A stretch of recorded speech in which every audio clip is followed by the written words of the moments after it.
Okay, welcome everybody, and thanks for joining us on day 2 or part 2 of our panel discussions. So for those of you that weren't here last week, just a little bit of introduction. This is the Latin American Research Seminar, Colombia Study Trip, Capstone course. About 48 people applied for it, 60 people got accepted in this class. And then the intent of this class, everybody picks their own individual research question that they're going to explore. The only requirement is that it has to be about Colombia. And so everybody's picked various different topics. And throughout the semester, what the students have to do is develop that question, do some secondary research, plan the trip collectively together. And we traveled for a week to Colombia during the spring break. And everybody independently sets up meetings for them to be able to start answering their research question. And so the culmination of that is going to be their capstone papers, which they're going to finish writing. But right now, what they're going to do is give an initial presentation on their initial findings that they discovered and were able to answer during their trip to Colombia. So last week we had 2 different panels. So 8 of the students, or 8 of the panelists, researchers, were able to give their presentations. Today we have the other half of the class. And so today, our first panelist, or our first round of panels, is going to cover a number of different subjects focused on the economy, on development, on trade, and looking down at development, even at the municipal level. And so we have 4 panelists joining us today. We have Allison, will first start, followed by Roxy, followed by Chloe, and then by David at the very end. Each of the panelists will speak for about 10 minutes, and so we'll go in that order. After which, we're going to open it up for questions from the audience. And as I had mentioned last week, please ask questions, because if you don't, then I'll ask them even harder questions. And so support your fellow panelists by asking them questions and challenge them in their research. And if you see any perspectives that may or may not have considered, please share that. This is only going to serve them in making a more solid capstone paper at the end. So without further ado, we'll start off with Allison. Thanks for joining us. Good afternoon, everybody. Thank you for being here. My presentation is on the institutional barriers to export diversification.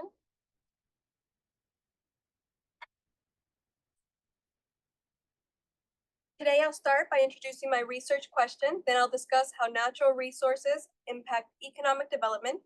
After that, I'll present an overview of Colombia's economy to provide context for my research findings, which include 3 institutional barriers. Finally, I'll wrap up with my conclusions. Colombia is rich in culture, natural beauty, and most critically, extractive resources. The lure of oil wealth is undeniable, often overshadowing diversification efforts. Large corporations dominate the market, leaving small and medium-sized businesses to grapple with limited opportunities. My research question focuses on identifying the institutional barriers hindering export diversification for micro, small, and medium-sized enterprises in Colombia. In simpler terms, what is stopping these enterprises from expanding their exports?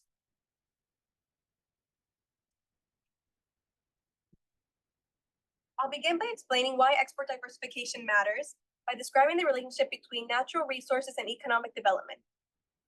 The diagram is based off 2 theories: the resource curse, which implies that resource-rich countries often experience poor political, social, and economic development outcomes, and the Dutch disease, which highlights the negative macroeconomic effects, specifically a rapid increase in natural resource exports results in currency appreciation, which harms other sectors in the economy. In this cycle, we begin with the input, which is a natural resource abundance. This can be the discovery of new or additional natural resources, such as oil. Next, there's oil investment. Capital and labor are allocated to this sector, leading to increased extraction and exportation. The resulting high volume of oil exports causes currency appreciation. This in turn weakens non-oil sectors as they become more expensive to export, less competitive in global markets, and more costly to maintain domestically. As non-oil sectors generate less revenue, the government increasingly relies on oil income, diminishing incentives for labor productivity beyond the oil sector. As a consequence, more resources are allocated to the oil sector, and thus the cycle continues. This dependency leads to the neglect of non-oil industries, deindustrialization, and economic decline, and inequality, as seen in Colombia, the second most unequal country in Latin America. To break the cycle, diversification is essential. Many suggest investing in other sectors while the oil money is flowing in hot.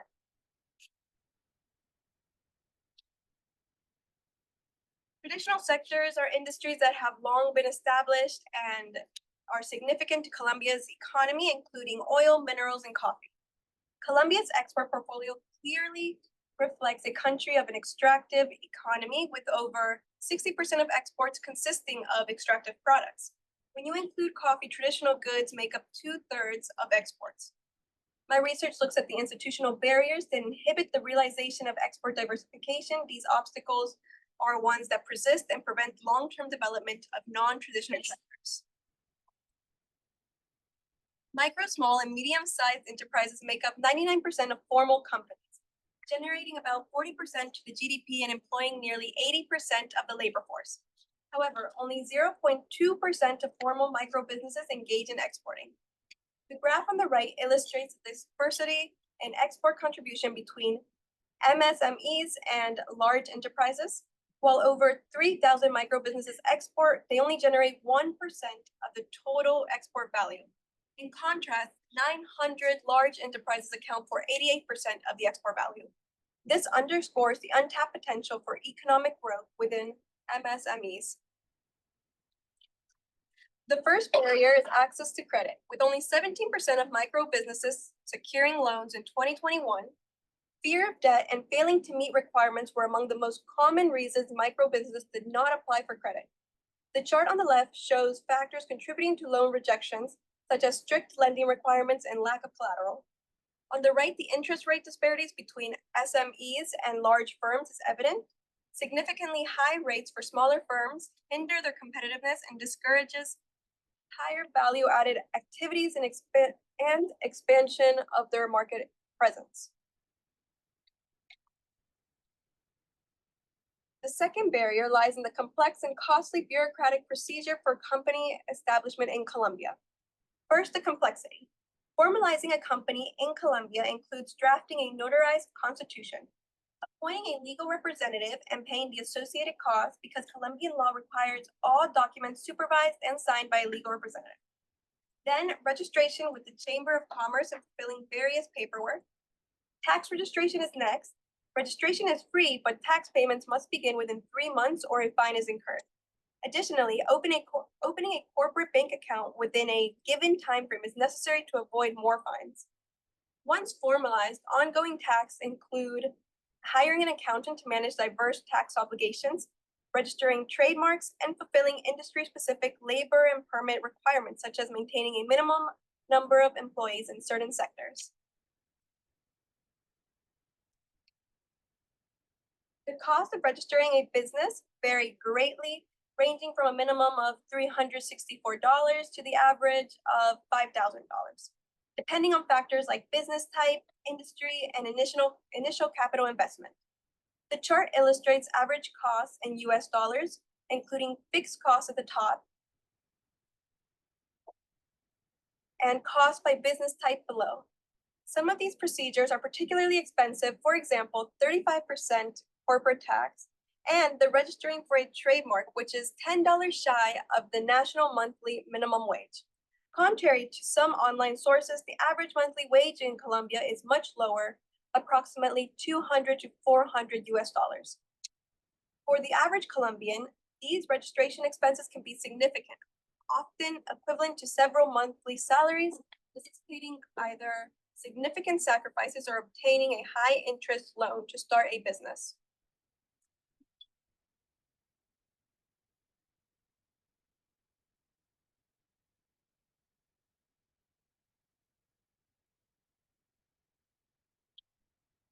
Slide you need. The one before it. Thank you.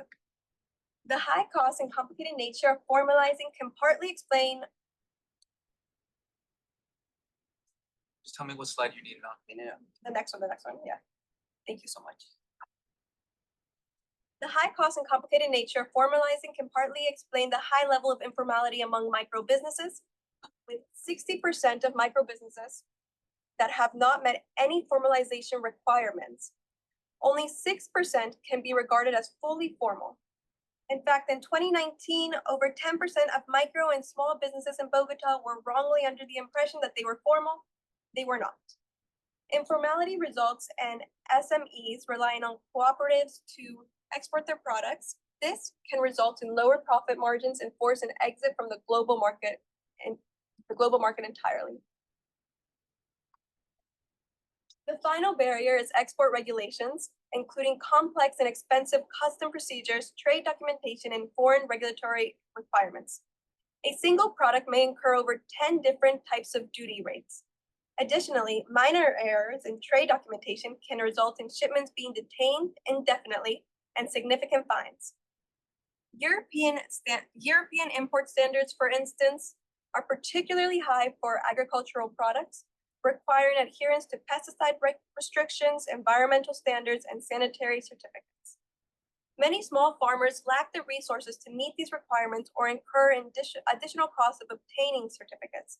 But when it comes to oil, the mentality changes entirely, with a more lenient approach despite environmental concern. Suddenly, the attitude is, please, send it as is and immediately. Pull it out of the ground with a straw if needed, just send it. Mining exports, although subject to some environmental regulations, are typically considered inelastic goods and are traded regardless. In conclusion, I propose several policy recommendations. First, to enhance access to financing for MSMEs, I suggest offering tax credits to banks that provide credit at favorable rates. Second, I recommend streamlining regulatory processes, consolidating resources for formalization in one location, such as the Chamber of Commerce, and facilitating a one-day procedure, making trademark services and legal representation available at a subsidized fee at the Chamber of Commerce. Thirdly, implementing payment plans for bureaucratic costs would alleviate financial burdens for businesses by allowing them to make smaller monthly payments directly to the Chamber of Commerce instead of a lump payment that may require an expensive loan.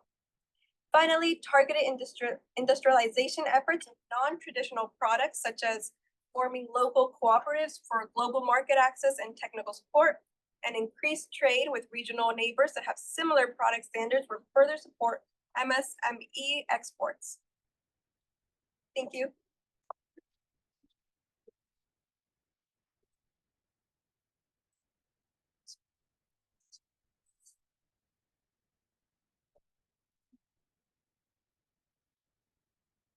Thank you so much. Good afternoon, everybody. Thank you so much, Allison, for getting us started. Really does segue perfectly into my research topic, which has to do with nearshoring in Colombia. So as the rest of my group, we really had the privilege of going to Colombia, to Bogota and Medellin, and we met with private, public, NGOs, and government officials. And I personally think that this experience of in-depth research changed my research topic a lot more than I thought it would. When doing the prior research, there wasn't too much specific information on nearshoring in Colombia. A lot of it has to do with Mexico, Brazil, and Asia. So finding specific barriers that had to do with Colombia and the complexity of its economy and its sectors is very interesting, and going in person, it really allowed that to happen. I don't think I could have done that with the lack of research that I was finding online. So before I dive right into my research question, I want to give you all a little understanding of the concept of nearshoring and its significance globally. Nearshoring is defined as a strategic business practice involved in relocating manufacturing or production facilities to nearby countries, driven by factors like cost, market proximity, as well as geographical considerations. So an example of this would be that if a US company moves its operations to North American country or another North American country, it falls under the umbrella of nearshoring. Basically means if it's cheaper to do it there, we're going to do it, but still near. It's not like I'm sending it all the way out to Asia. So as I delved into the existing literature and conducted a thorough review of previous research, I unearthed that there were reoccurring themes and the challenges that prevented nearshoring activities on a global scale. So one of these recurring themes I found was skill shortages. This is globally. One of the foremost challenges facing nearshoring endeavors globally is the shortage of skilled labor. Having to retrain certain individuals in different fields as markets change and time evolves is constantly changing, and it's very cost expensive. So this shortage impacts productivity and the competitiveness of nearshoring locations. Additionally, another factor that I found that was a barrier was logistical complexity. So coordinating production and distribution across countries is a very complicated matter. And if you don't have the right checks and balances in process, or the right government officials or political people in power, you can't really get anything done or do it cohesively as you need to. So this includes longer transit times, custom delays, increase in transportation costs, tax incentives, all of these things that impede operational efficiency. Cost considerations also remain one of the larger barriers to nearshoring investment overall. So that really does go into as well retraining skilled workforce, as well as taxes, shipping costs, all of the things that make it seem economically feasible for you to do. Significant costs are saved when nearshored and when certain activities or certain products are nearshored. So being able to find the variable and opportunity cost between that is always different in each country that's living. So in essence, these challenges really underscore the barriers that have nearshoring on a global scale. When I began to look into Colombia, however, there were a little more specific themes that I found through my research, and specifically challenges to nearshoring. This is how I came to form my research question. Colombia specifically stands out in South America as a dream destination for nearshoring. Ideally, because home to over 50 million individuals, Colombia is specifically poised in a new era of economic growth and stability after decades of internal conflict. We have a new president in power. It's his second year in power, that's promised a lot of things, and it's big change from the last political parties. If you were here last week, my colleagues JD and Finn, they discussed the political differences. While also, as I'll be talking about later, there were narco involvements in ports. So specifically, Colombia is positioned right next to, alongside the Panama Canal. It has a very good crucial link between Asia and Europe. This offers trade opportunities that a lot of countries can't offer. Additionally, Colombia is seen as a country with a very skilled workforce, favorable business conditions, and economic stability. All of these are factors that would contribute for an ideal nearshoring location. So why is Colombia having such trouble retaining these FDIs from investors? When talking to specialists from Colombia, I found a recurring theme that despite efforts to promote nearshoring, Colombia faces persistent challenges in attracting and retaining manufacturing investments. Due to the lack of information, but the clear need to bring light to the issue, I decided to alter my question, which used to have to be about tech supply chains and semiconductors, to specifically the current barriers preventing nearshoring investment in Colombia. After finding these recurring themes, I settled on this research question. Like I said, I was able to meet with a lot of very important and influential individuals that not only influenced my research, but I think a lot of my colleagues' research as well.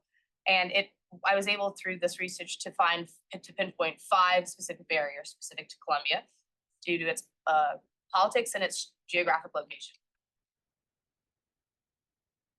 So as I narrow down my focus to the nearshoring landscape in Colombia specifically, it becomes imperative to dissect the specific challenges that confront this nation in its pursuit of attracting and retaining nearshoring investment. The first one would be that Colombia, unlike other larger countries, is mainly made up of SMEs, which is small to medium enterprises. And this is exactly what Allison was just talking about. Because we have so many, or Colombia has so many small to medium enterprises, they don't have enough capability to take on a large order from a company that would need some, at least right now.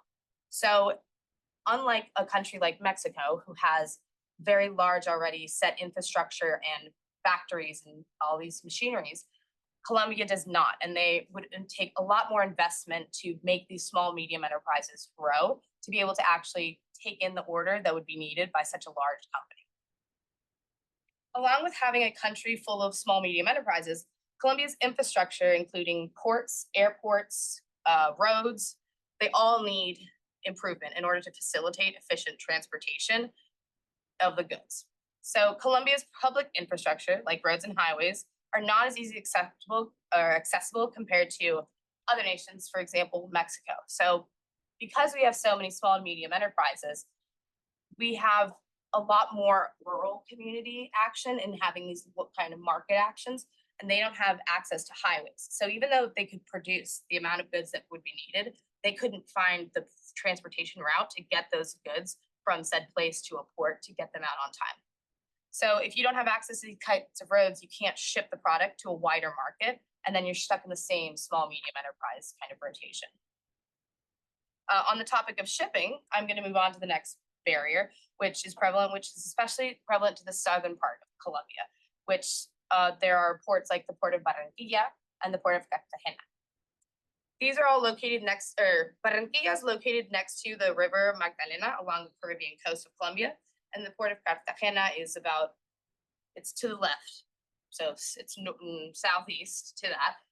But they are very separated by a large piece of water, and they are controlled by completely different entities. So port control and narco activity is one of Colombia's maritime's hardest issue in terms of exportation. Because it doesn't have a land border, just like Mexico does, they rely specifically and almost exclusively on boats and their ports to get items in and out of their country. So instances of drug trafficking and corruption within port operations pose security risks and also undermine investors' confidence in wanting to go to these places. Specifically, Los Costeños gang in Colombia, they control the port of Barranquilla. And they have a very interesting relationship right now with the agency that is kind of like a dirty handshake in a sense. So there's not much going forward that will change that. So as I said, investors aren't going to want to invest their money in something that's never going to change because they know that they're going to lose a lot of money anyways. So then moving on again, I'm going to talk about infrastructure. This is the third barrier. So deficiencies in transportation networks, including roads, railways, and ports, they all hinder that very hard topic of getting the SMEs out. So then moving on to my fourth, I'm going to talk about price volatility. I think this also has to do with global nearshoring, and this is a barrier that everybody faces, but specifically Colombia, as it's sectored as its growing economy is new. It's important to know that fluctuations in prices in key commodities such as oil, coffee, and minerals can impact production costs and also impact investors' willingness and wantingness to be in Colombia. So additionally, something I found very interesting when in Colombia was we met with Mark Aikman. He's the president of the Fiduciario Central, and he basically explained the tax incentive situations, and the reality of it was that you had Colombians and companies in Colombia and investors coming into Colombia, and there are certain sections in Colombia that have different tax write-offs. So if you're in a zone called Zona Franca Palmesca, this is a permit-free trade zone. It's administered and managed as a limited governed by private law. And this basically means that it's any company that's located there in this tax-free zone pays 40% less of income taxes as a national tax of 33%. Although you pay 40% less in income taxes, you must claim all your earnings. And a lot of big companies, as dirty as it is and sounds, they don't want to do that. So although it is wrong, it's important to address that when researching the barriers that are preventing nearshoring, this was one of them, that they don't want to claim all of their makings and pay the exact law and rule of law when there's a cheaper way around it to get more bang for your buck. Then moving on to the final one is price or policy regulations, including specifically President Petro's policy. So policy regulations really do affect nearshoring investment as well as just investment in general, FDI in Colombia. So while regulatory framework aims to promote economic development and attract foreign investment, the bureaucracy, inconsistencies, and political uncertainties within Colombia that is being practiced right now is a barrier of entry for businesses. The implementation of policies such as the Petro policy, the President Petro's policy, which seeks to leverage petroleum resources for socioeconomic development, requires a lot more consideration for the long-term sustainability in Colombia. And this being said, they're not focusing on the energy sector, which again is a very hard thing that goes into infrastructure. If I can't connect my SMEs to the main electric line, then how are they going to even do this production like we want it to? So they're not going to be able to connect to the main line if the government is not investing in that type of resource. So overall, these are the addressing challenges that I had for efforts in government and industry stakeholders and civil society to foster an enabling environment. But overall, I think Colombia could unlock its full potential as a competitive nearshoring destination and propel economic growth with proper guidance, as well as understanding of barriers and being able to acknowledge them and confront them head on. Thank you.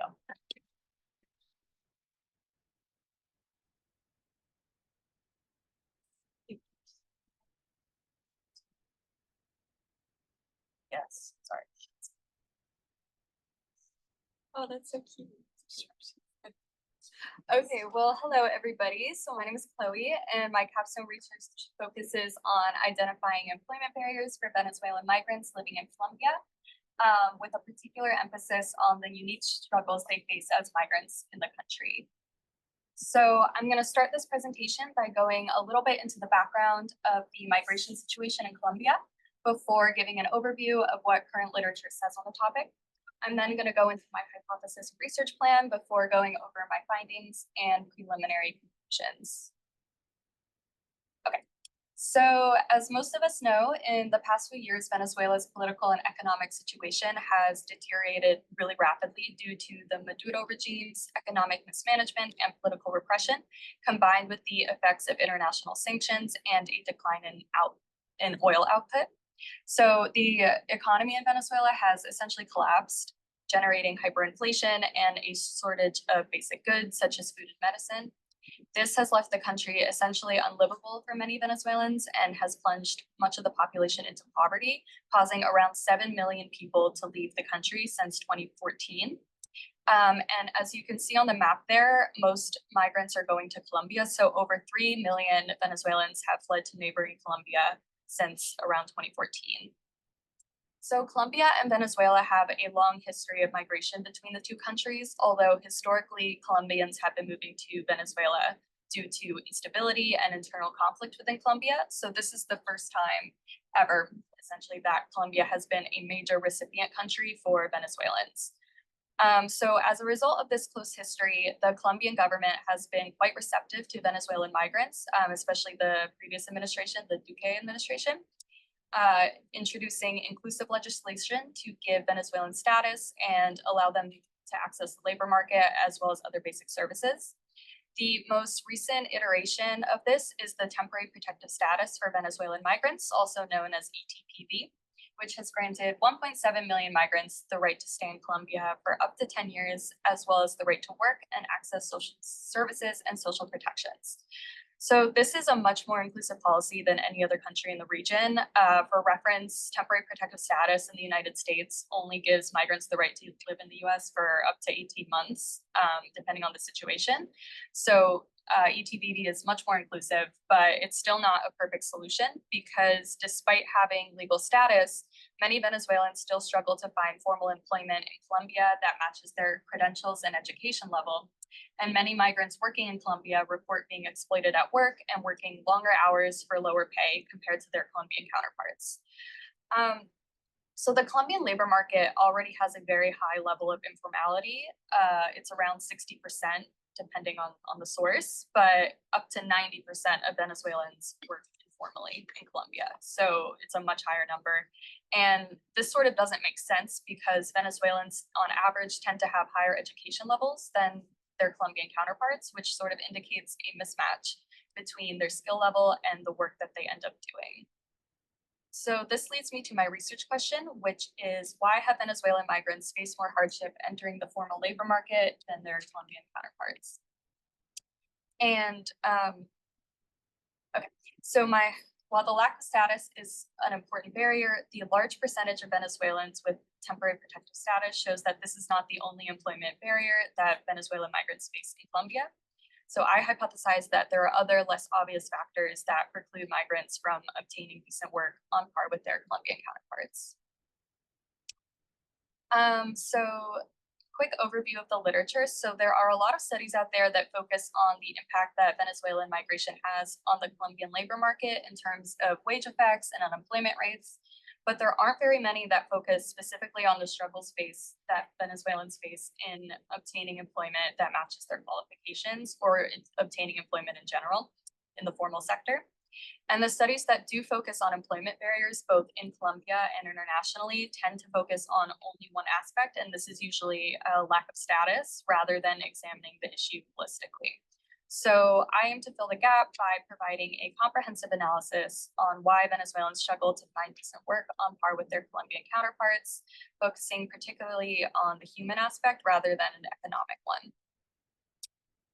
So my research for this paper consisted of both primary and secondary research. So for secondary research, mostly before our trip, I used reports from international Colombian NGOs, think tanks, and multilateral organizations such as the World Bank and the United Nations. I also looked at peer-reviewed academic articles on similar topics. And my primary research was conducted over the course of our research delegation to Colombia, where I gathered information from interviews with representatives from organizations such as the World Bank, the UN Refugee Agency, the UN Office for the Coordination of Humanitarian Affairs, and the International Rescue Committee and Mercy Corps. So now I'd like to get into some of my findings. So the first barrier I identified is the temporary and political nature of ETPB. So while the legislation gives Venezuelans the right to work in Colombia in theory, in practice, many employers in the private sector lack sufficient knowledge of the program and are also unprepared with the required documents to hire migrants. So this leads them to prefer hiring native Colombians. The temporary and uncertain nature of ETPB also deters migrants from hiring Venezuelans, as nobody really knows yet what the future of the program is going to look like. And also, migrants who have arrived since 2021 are not eligible for ETPB, and the Petro administration has made little effort to extend the program or implement additional protections for Venezuelan migrants. So yeah, the program essentially depends on political will, which is not as strong as it was during the Duque administration. Another barrier I found is discrimination. So on the societal level, Colombians were initially pretty welcoming of Venezuelan migrants due to cultural similarities between the two countries and also sympathy for Venezuela's political situation. And while this is still the case for many people, the tide has begun to turn recently as the number of migrants has increased really dramatically. Also, at the beginning of the crisis, most Venezuelan migrants were upper and middle class, but poorer Venezuelans have started to migrate more and more in the past couple of years, which is also causing a spike in discrimination.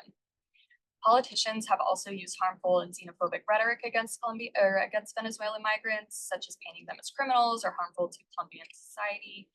For example, in 2021, Claudia Lopez, the former mayor of Bogota, blamed Venezuelan migrants for rising crime in Bogota, but she didn't really have a source for this. She sort of just said that. And this kind of xenophobia bleeds into the hiring process. So many Venezuelans only stay in Colombia for a temporary period of time. Some people might leave their jobs after a couple months to migrate elsewhere, such as to the United States or even back to Venezuela. So this makes employers pretty hesitant to employ Venezuelans, seeing them as unreliable employees in the long term. And just to add a quick anecdote, one of the representatives from one of the NGOs we met with in Bogota was Venezuelan, and she told me when she was looking for jobs, she had hiring managers accuse her of lying on her resume. And she said that many of her Venezuelan friends had similar experiences, which demonstrates just how common this sort of attitude is. Another barrier I found is the difficulty of validating credentials. So it's very, very difficult in Colombia to get Venezuelan diplomas and other professional credentials recognized in Colombia. Venezuelans often don't bring their diplomas with them to Colombia when they migrate, as they're often fleeing dangerous situations or going on foot. But even when they do bring their diplomas, they often have trouble getting them recognized.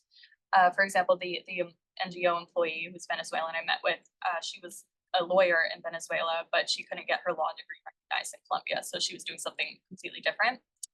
And currently the process for getting credentials validated is really expensive, time consuming, and bureaucratic.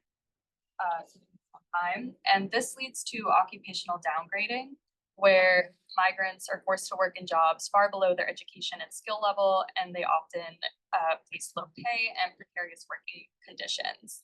And this has negative effects for both migrants and for the Colombian economy as a whole. So solving this problem would be really beneficial for everybody essentially in Colombia.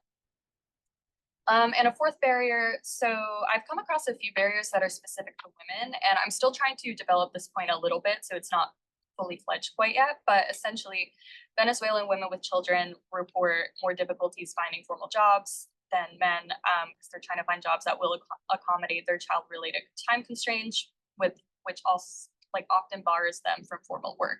So in a lot of cases, Venezuelan women might prefer to work informally so that they can control their own schedules and balance family responsibilities. And then so moving on to my preliminary conclusions. So first of all, while Colombia's ETPP has been very effective at regularizing migrants, this isn't enough to ensure adequate labor market access and labor protections. Second, in order to reduce discrimination and facilitate economic inclusion, major shifts are needed in the narratives and discourse around Venezuelan migration, both starting hopefully at the political media level and also at the societal level. And third, the processes for getting diplomas and credentials recognized in Colombia are extremely slow and ineffective and need major reforms. And finally, all of these barriers combined contribute to occupational downgrading and labor exploitation among Venezuelan migrants. So some areas for further study. So there are a few things I'd like to look into a bit more before finishing my paper, or if they end up not fitting in, I think other scholars could look into this. This would be good topics. So while this isn't a policy paper, I would like to look into some potential policy recommendations that would help mitigate some of these issues. So a lot of the NGOs we met with in Colombia are doing important work on this. So I think highlighting some of these efforts is key. Second, now that adult new arrivals are no longer eligible for ETPP, only children are, I'd like to look more into how this is affecting migrant experiences and the labor market. There isn't a ton of information on this yet because it's a relatively new process, but I do think it's worth looking into. And then finally, I'd like to look into how the shifting political climate and the Petro administration's policies are affecting Venezuelan integration. So that is all I have. So that's what I've been working on so far, and thank you all so much.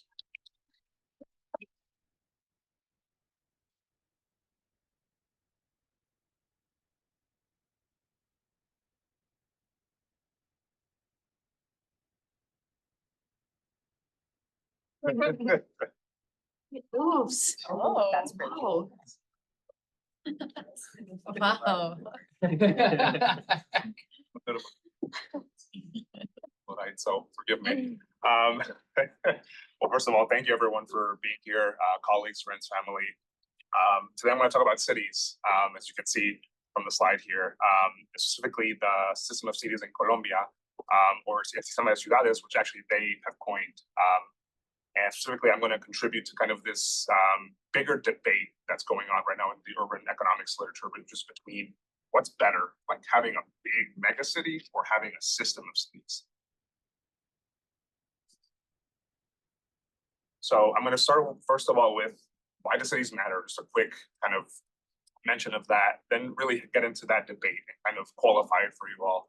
And then talk about why Colombia, why Colombia is kind of the ideal case to kind of examine and contribute to advancing this discussion. Then I'll dive into my research question, and then I'll talk about the approach I took to kind of untangle the research question a little bit, which is it's kind of gone through an evolution. And then I'll share some preliminary findings and kind of how I'm approaching the challenge of the research question right now. All right, so why do cities matter? More than half of the people on Earth live in cities. 4 billion people, excuse the M there. 80% of global GDP is produced in cities. These are quantifiable figures, but there's something to be said about what happens when there's just this massive concentration of people. in one place. Cities, both good and bad, are the epicenters of human culture, human innovation, and decision making. They're the centers of power, really. So understanding the nature, the structure, and the function of cities for the adoption of economic, social, and environmental policies that can enable us to achieve inclusive and sustainable and robust development is key. Here, this is definitely not Colombia. This is Tokyo, Japan. And for a lot of urban economists, this is the paragon of kind of urban development. Just massive concentration of people in a very small area, high income, high productivity. So the debate that my research is trying to advance is that of kind of this monocentric versus polycentric urbanization. And my colleagues that went on the trip had to really put up with me kind of having to explain what I mean by that. So I want to explain first what it doesn't mean. It's not a debate about the density within a city, rather the distribution of urbanization across a country, especially low and middle income countries that have a lot of kind of high urbanization happening or that just recently occurred. So essentially the debate is between those that favor focusing a country's resources on a mega city, which in the literature is about 10 million, but there is a really kind of a definite kind of size, versus those that argue for more of a kind of system of cities that can function. So the literature really at this point in time is not conclusive, but generally favors the mega city. And the argument goes that the largest cities are often the most productive centers of a country.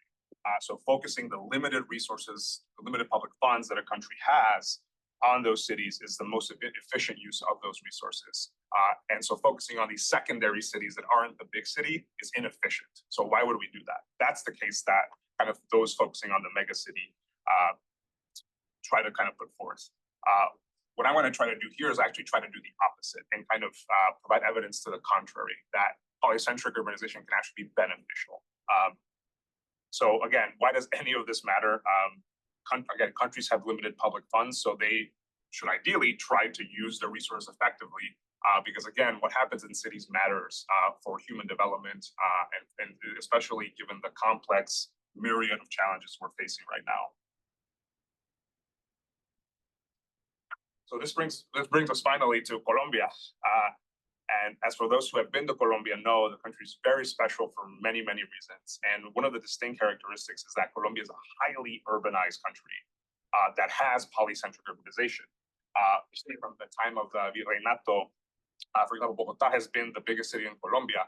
However, as Colombia has urbanized over the centuries, the urbanization has been polycentric. And that's not something that's necessarily common. Oftentimes, you have kind of the city that was the important city once getting all of the migration. That's not the case in Colombia.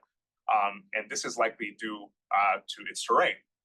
So if you see here in the map, if you look at near the Ecuadorian frontier, you have the Andes Mountains, which as they go into Colombia, divide Colombia into these three distinct, roughly parallel chains kind of going through it. These are called cordilleras that extend kind of northeastward to the Caribbean.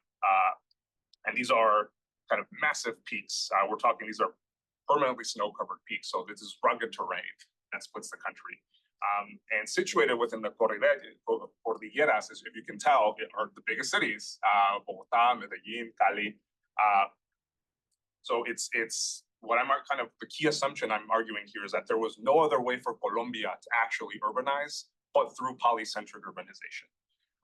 And this makes it the ideal test case to examine the effects of polycentric urbanization, because doing a natural experiment or doing any sort of experiment in the country would be impossible, right? You can't have country A and B, make one do this and make one do that. We kind of just have to analyze what we have. So in my opinion, and what I'm arguing here is that Colombia is really the ideal test case to examine. All right, so this leads to my research question, which is, what is the relationship between Colombia's polycentric urbanization and its economic development? As I mentioned before, while the literature is kind of inconclusive, it generally favors this monocentric view, meaning that it would argue that in Colombia, we should see low levels of what are called agglomeration economies, as well as kind of this kind of flat urban form across kind of Colombia. And whatever kind of presence of agglomeration economies there are, being the largest in Bogota, which is the biggest city.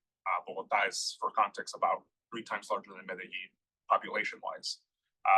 About what, 7.5 million to 2.5, more or less. My hypothesis here is that there is evidence of agglomeration and vertical urban form in at least one of Colombia's secondary cities. And if I can demonstrate this, then this would advance the argument that polycentric urbanization can be beneficial to development. And just, I think I said it twice, agglomeration economies are the benefits that come when firms and people locate near each other and kind of very densely packed. And usually the benefits come from cost savings, but also with the rapid exchange of goods and information. Anyone that's lived in a very densely packed city has experienced it. If anyone here has been to New York City, anyone here's been to very densely packed cities, you kind of feel the elements of density. All right, so from a research standpoint, how do we begin to analyze this research question? The approach I'm taking is comparing Colombia's largest and second largest cities, so Bogota and Medellin. And the first step was really to gather and analyze descriptive statistics on urbanization trends, the labor market. And for those of you who've been wondering why I'm talking about cities in a panel on trade, the labor market, this is why the labor market is hugely important to cities. Some would argue that actually defines the form of cities. And finally, also looking at development outcomes here, I'm going to focus, for the analysis of the paper, I'm going to focus on just income per capita, maybe GDP per capita, but we could look at a host of outcomes too.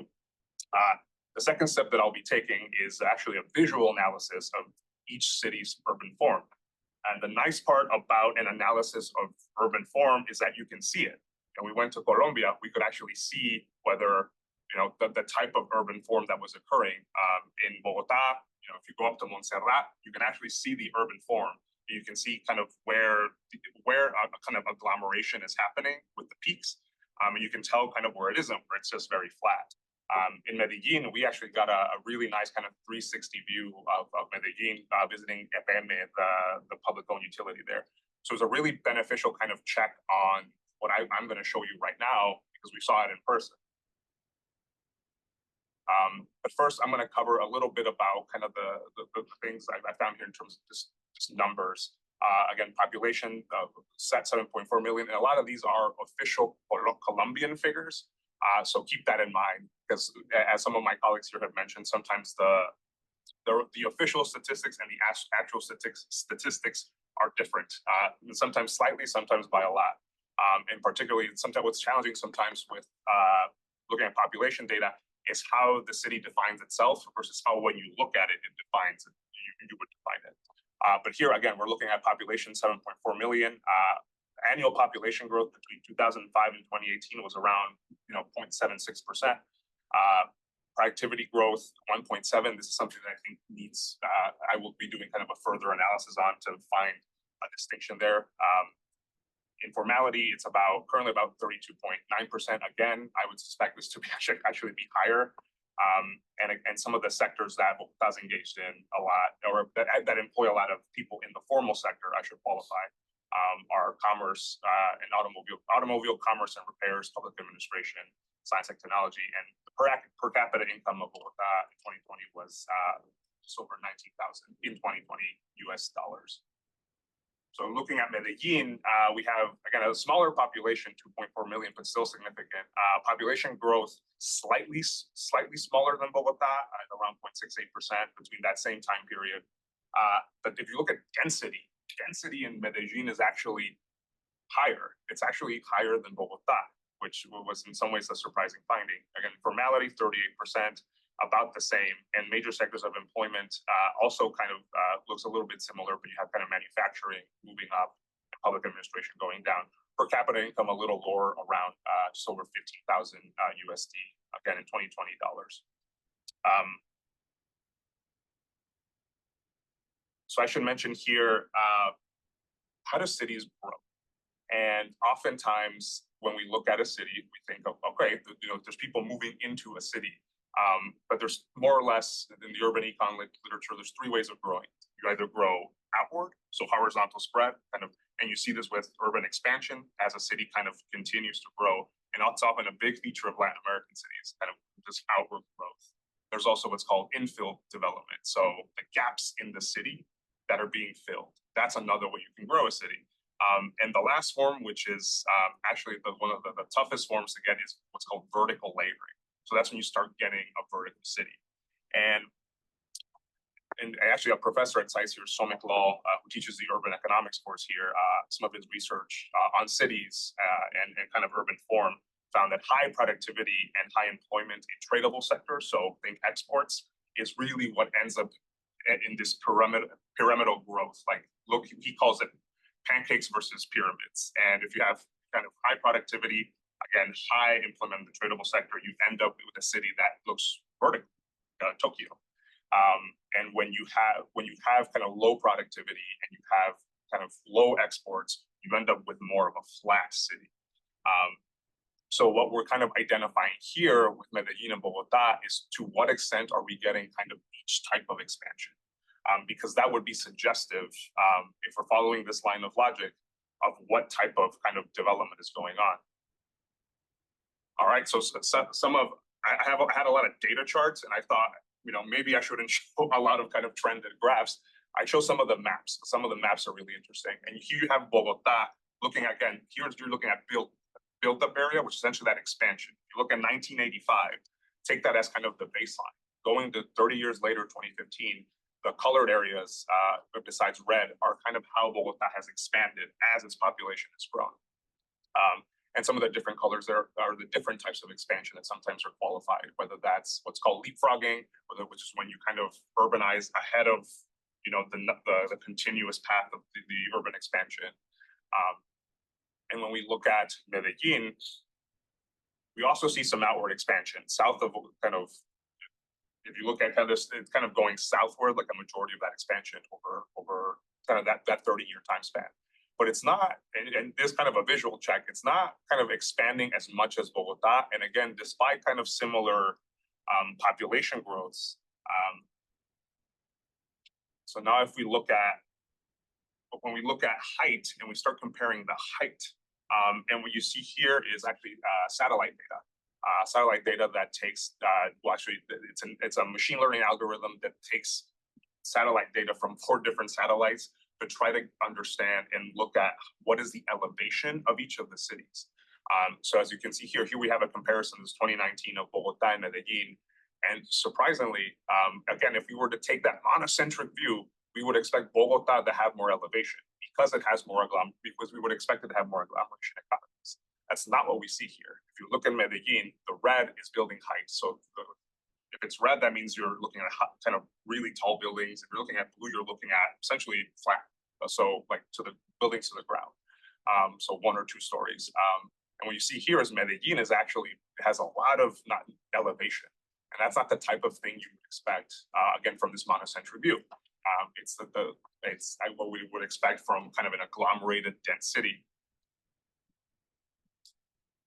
So kind of what I've shown kind of provides suggestive evidence that there is densification and possibly agglomeration economies happening in Medellin. Because given some of the similar labor market profiles and per capita income, and the higher level of density that's apparent from Medellin, as well as the elevation, seems to kind of provide some evidence that, hey, that there's actually possibly some benefits to this polycentric urbanization. It might actually be possible for these cities to expand and have some social benefits. However, we cannot fully draw conclusions of policy relevance. So if you'll recall that policy question I brought up, and again, this is not a policy paper, but I would argue that if the evidence has policy implications,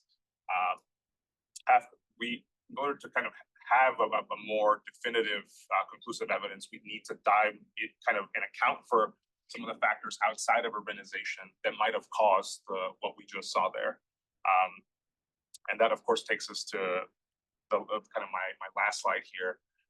And some of the things I've been exploring to kind of address some of these other factors is using regression. And by taking essentially our development outcome that we want here, income per capita, using urban form in their regression, and using controls for other things that might explain some of those development outcomes, like for example, GDP growth, we might be able to essentially provide more conclusive evidence and look at the specific effect of kind of the urban form on those development outcomes. The second approach, which actually came through being in Medellin and talking to and having conversations there and post trip, was Medellin is trying to densify. They have plans to try to densify called planes de ordenamiento territorial, and in some of those they identify the specific zones. And actually, we visited EPM.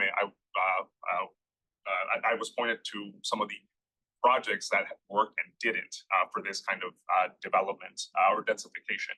So using that, an approach I can take possibly is to use a differences analysis to try to see what the differences were before and after the implementation of these densification plans. And the third approach, which is arguably the hardest because the data is not meant for economic analysis, that's the challenge.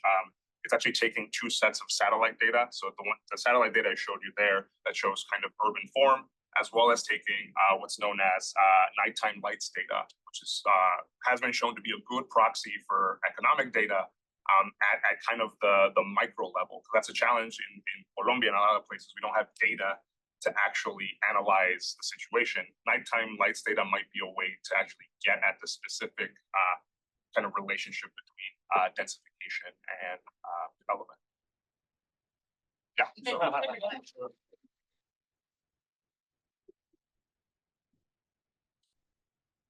Okay, so at this time, we're gonna open it up for questions. So yes, we'll start off with JD. Great job, everyone. My question is for Chloe. And my question is that, you talked a lot about barriers to unemployment for Venezuelans, and you talked about a lack of political will to work on that, and that certain politicians vilify migrants for political clout. Do you see a situation where the Colombian government would have any incentive to really try to ameliorate those barriers in the near term for political reasons? Do you mean Do you see the government having any sort of incentive to try to remove those barriers given the sort of domestic political situation that they might be dealing with? Yeah, I mean, with the current government, it's a little complicated. Petro is friendlier towards the Maduro regime than other leaders in the region, so that's part of why he's been sort of quiet on the issue of Venezuelan migration. I think there's not a ton of information on it, but from what I've seen, he's sort of favored Venezuelans eventually returning to Venezuela, whereas the previous administration was more welcoming. So I would say, like, if there's a political shift at all, it's sort of turning against migrants right now. But I mean, there are a lot of incentives to reduce these barriers, because it will end up being better for the Colombian economy overall. Because like I said in my presentation, a lot of the migrants in Venezuela do have higher levels of education and more professional experience than a lot of Colombians. So they really have the potential to expand the Colombian economy a lot. So it's sort of beneficial for everybody to get Venezuelans integrated appropriately. Another reason is I was talking to somebody from the World Bank who explained this to me. They're at the lower levels. Like, okay, there's always a short-term cost of migration, right, for the state and for the economy, but there's long-term benefits. But they can only get the long-term benefits if everybody is working at the skill level they're supposed to be. Because right now what you have is Venezuelans who are really overqualified, working in very low wage jobs or informally, and they're competing with Colombians for those jobs. Whereas at the higher levels, they wouldn't be, taking jobs essentially. So yeah, it would be beneficial for everybody but for political reasons, I don't know if it'll happen, but hopefully. Thank you. Yes, Anthony. This question is for David. And I thought it was pretty interesting that on the profiles of Bogota and Medellin, both cities with millions of residents, but Bogota, I think it was 7+, and Medellin 2.5 or so. But they had roughly the same level of informality in the labor sector. I wonder if is there a reason why that's so close, despite being, kind of millions of residents difference in the total population. Yeah, that's a fantastic question, and I think that's something actually that my colleague Chloe here addressed, where and just informality in Colombia is just very high in general. And it's one of the things actually in analyzing what I'm kind of what I'm trying to look at, and it's something that has to be accounted for. But if you look at Colombia as a whole, and the cities themselves, you look at kind of the rate of informality, it tends to be actually a little better in the cities, like the total informality in the countries, I think, higher than what you find in the cities. But I do think it's an interesting question. I don't know if I would probably take diving deeper into the informality figures, and I don't know if some of that is actually some of the migrants coming in. I'm sure that accounts for some of it, but at the end of the day, informality is about human capital, and it's about this disjointedness between the labor market and disjointedness in the labor market, so between firms and people. So to me, it has to do more with there's just general kind of gaps in human capital, like education, health, that are just lacking in both places, and that's I think a national project that would have to be done. Yeah. Thank you. Oh, did you want to add to that, since we're talking about formality? Oh, no, I mean, I agree with everything W said. Informality is really, really high, and that's something that Colombia needs to tackle anyway. So especially when you bring migrants into it and everything else, it's still like a big issue. It's also really hard to measure. So everywhere you look, on what's the informality rate in Colombia, you're gonna see a different number, because that's the kind of thing that's almost impossible to get an accurate count on. Any other question? Yes, Juan Andres. I also had a question for David. What would you in your conclusions, you said it's still inconclusive. The evidence, it's inconclusive. What would you consider conclusive evidence that polycentric urbanization does create these economic benefits that you were talking about?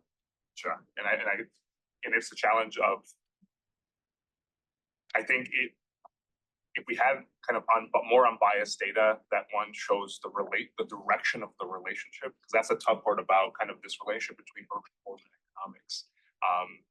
Economics, in some ways, you all can argue it determines urban form, but urban form also then determines economics.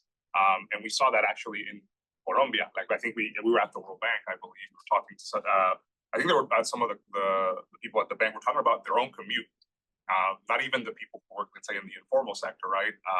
So how it took maybe for them at least 2 to 2.5 hours to get to work. So clearly the urban form matters in terms of kind of economic outcomes. For us to get to kind of more conclusive evidence, I think actually further studying Colombia in a more just beyond the parameters of this research paper, but I think Colombia, and I truly do believe this presents a really good case to actually study these effects. Because right now I just looked at Medellin and Bogota, but if you're looking at the urbanization of Colombia, actually a lot of cities in Colombia are urbanizing: Cali, Barranquilla, Cartagena.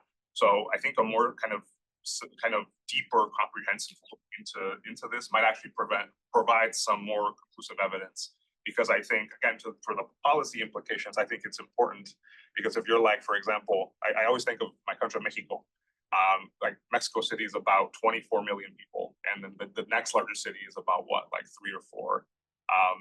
There's a lot of high informality. If I'm being honest, a lot of human suffering that happens in the city, and I think if there was an alternative way that the country could kind of turn to, and maybe there's evidence towards that, then that would possibly be a good thing.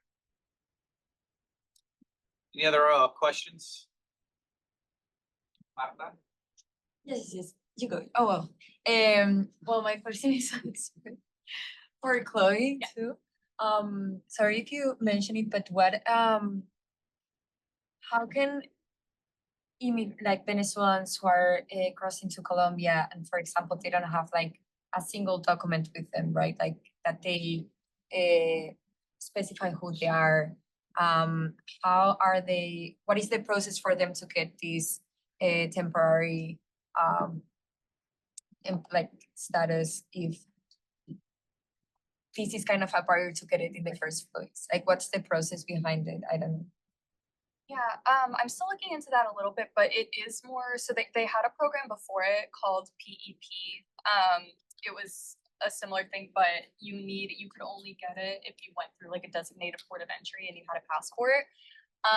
This new program, the newer program, ECPV, I know there are less barriers to get it. Like, I don't think you need to have a document necessarily. I know you need at least, something to prove that you are in fact Venezuelan and coming from Venezuela. But I have to remember, because I know I looked at this, I just can't remember what like the specific qualifications are, but it's a pretty low barrier to entry compared to a lot of the programs that they had in the past. So. Yes, Going off of that, what have you found, like, now that EPTV, did I say that right? I said that wrong. EPTV. Yeah. Like, since that's ended and now only children get it, have you seen like an increase in asylum at all? Like, have you looked at that at all or not really? Oh, no, I haven't looked at that for my paper, but just from like knowledge, I mean, I know that when we were in Colombia, they were talking about how the number of migrants who get refugee status and like asylum recipients is really, really low, because that sort of requires a more more assistance from the state, I guess, than just giving temporary status does. So I would assume it's increased a little bit, just because, people are still coming. But yeah, I haven't looked into exactly like by how much. Yeah, one last question, Anthony. Oh, no, actually, no, in the back is you. Yes, no, please. I was gonna ask, were there any specific, when you guys were on your trip, when you guys were conducting this analysis, were there any specific job categories that was essentially in high demand for Venezuelans? Or also, like, what kind of were the toughest for Venezuelans who were qualified for some jobs? I guess like a higher barrier for them to enter. Wait, what was the second part you gave? Oh, what's kind of like the toughest job category that you, I guess, saw within your study for the Venezuelans to kind of get into? Are there any specific demands, high demands and low demands? So I wouldn't say there's, okay, well, the second part of the question, it's the higher the higher status, I guess, the job is, the more difficult it is. So for example, getting your law degree or your medical degree recognized is much more difficult than getting your high school diploma or bachelor's degree. So I would say like the higher up you go, the more difficult it is to get recognition. But I would say, I mean, in terms of demand, I would say Venezuelans who have these qualifications are best suited to jobs that fit their education level, right? So in the business sector, in the law, the medical degree, etc.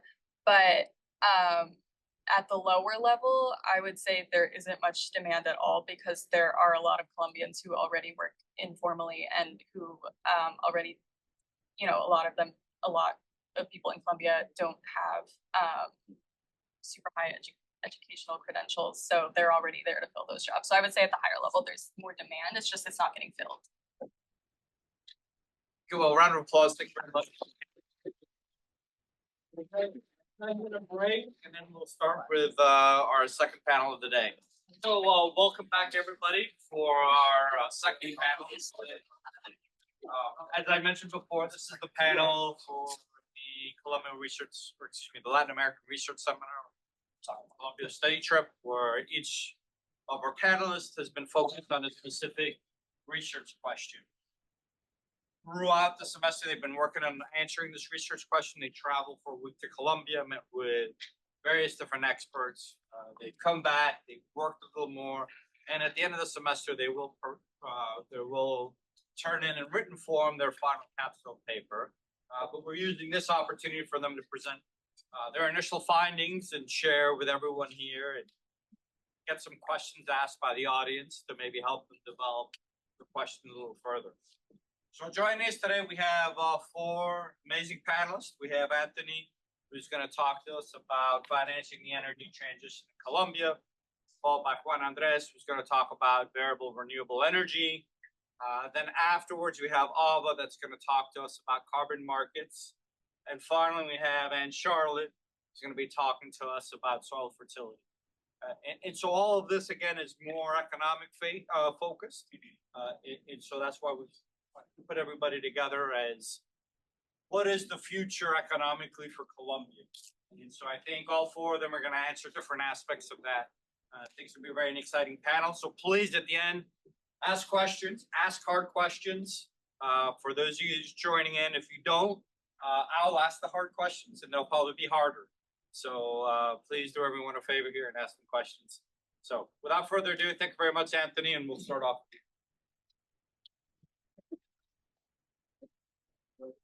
And thanks again, everyone, for joining us today. I'm Anthony Cernas, and I'll be talking about the Petro administration's energy transition plan. So go to the next slide. Just before kind of zooming in on Colombia, I just want to take a look at the hemisphere as a whole. And on one hand, if we take a look at all the countries in the hemisphere, that in 2024, some of the biggest economies that have plans to increase their fossil fuel production, we have quite a few. So we have really the USA all the way down to Argentina.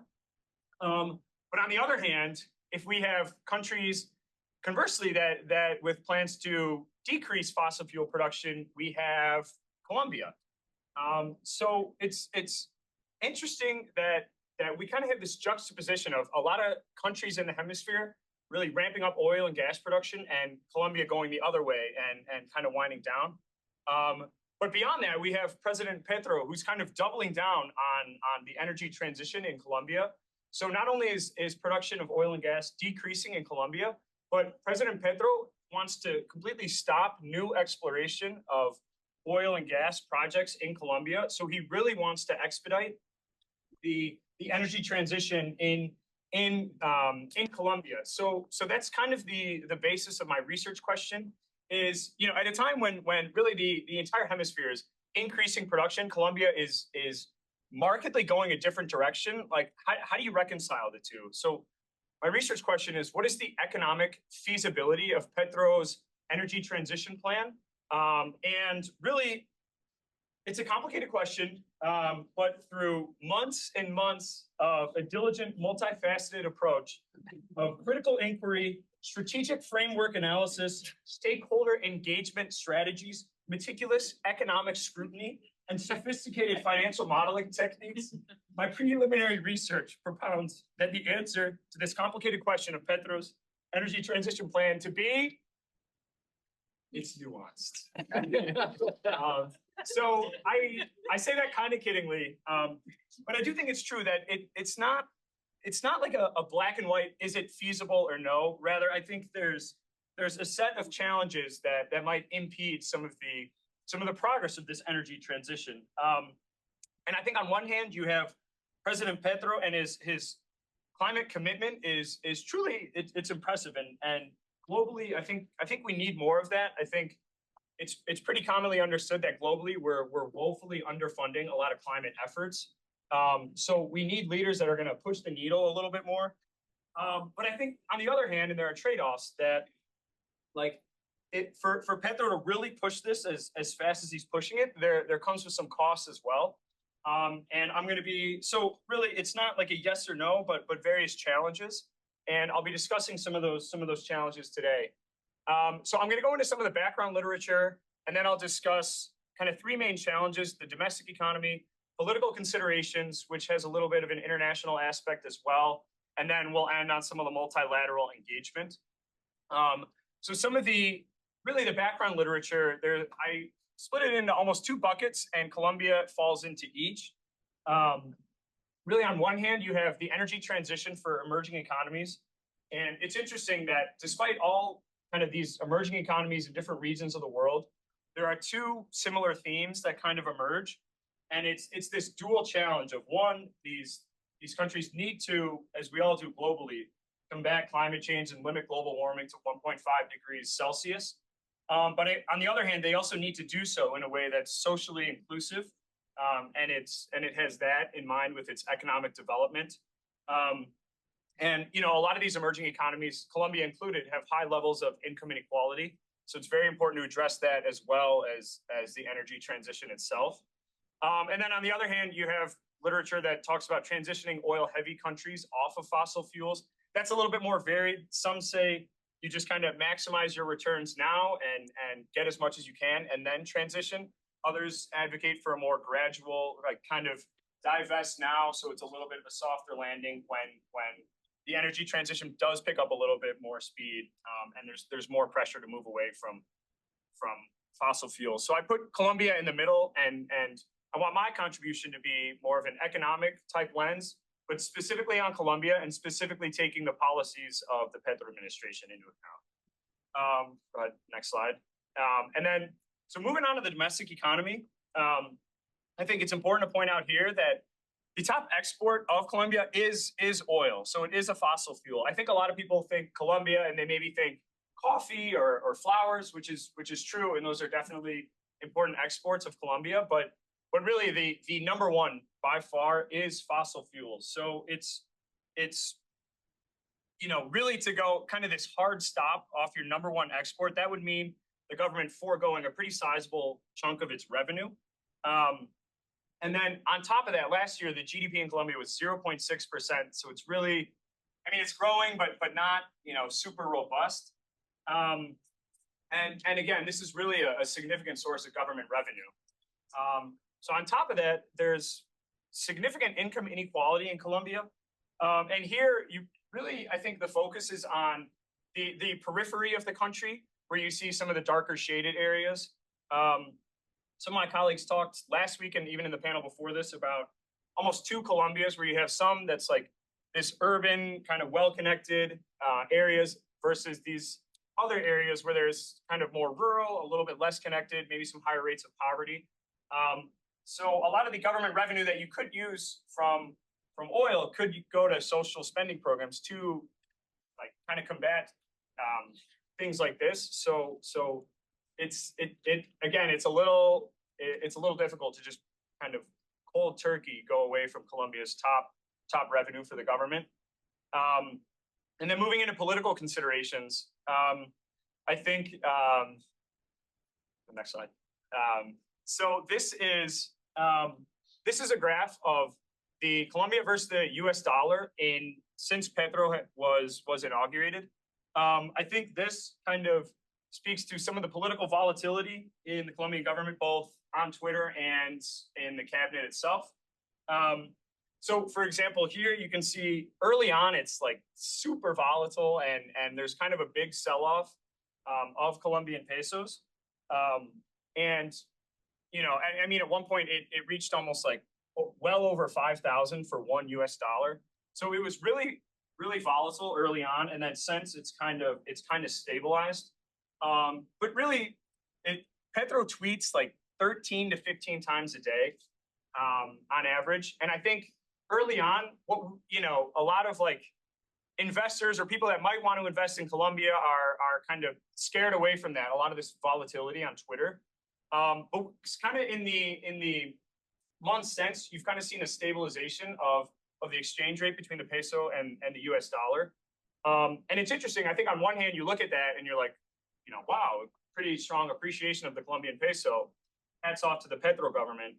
But on the other hand, in kind of talking with some of the people we talked to in Colombia, they characterize it as more of like a shift of maybe in what was an overreaction to some of the rhetoric from Petro's government to maybe a more kind of belief in the Colombian institutions. So if Petro might tweet something that maybe would scare off investors, maybe now there's starting to be a little bit of a grain of salt kind of taken with that. So you don't see this sudden sell-off of the peso. And then the other graph there it just represents the political turnover that has taken place in the cabinet since Petro took office, and really in some key positions too, like finance minister. So I really think that this high rates of turnover for key members of the government kind of spells bad like signaling for the future. And if we go to the next slide, then here you can really see this massive drop off of private investment between 2022 and 2023. I mean, it's like double digit in the negatives. And I think a lot of that comes from really just the volatility of the government and all this turnover and I think it means there's not going to be really stability for the long term. So people kind of pull their money out or maybe will move it to a different country instead of investing that in Colombia. But when we think about it, private investment is absolutely key to finance the energy transition. So that's really a pretty big hurdle for Colombia. And then finally, moving on to multilateral engagement. I think this is a big opportunity for Colombia, both with the Inter-American Development Bank and the World Bank. So there with the IDB, there's a little shout out to SAIS there, president from the IDB speaking earlier this year. They really want to get pretty aggressive with their lending over the next 10 years. They want to go increase it by over 100 billion. And a lot of that they want to allocate to green climate financing. So I think there's tremendous opportunity to work with Colombia there. The World Bank as well. They've kind of shifted their focus in recent years. They want to focus a lot more on climate. So that does represent a lot of upside for investment in Colombia. I think that the challenges there are, one, it's this is very important, but this alone could not cover the gap that oil and gas revenue cover for the government. This is just a piece of it. And then two, I think currently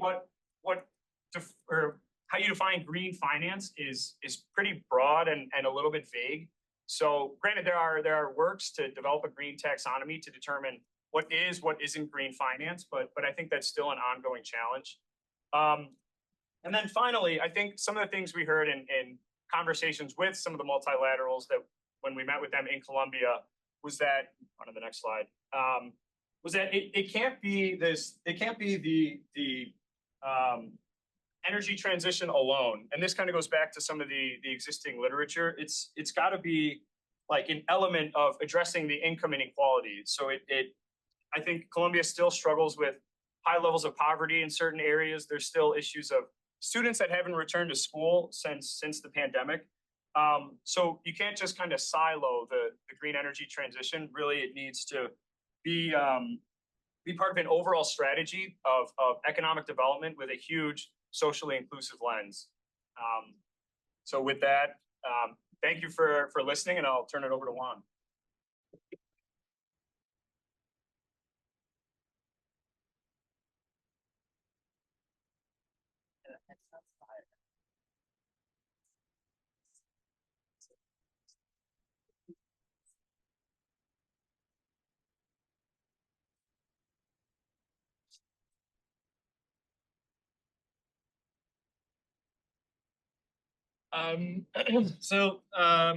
I'll follow that up, and I think it's a pretty good segue.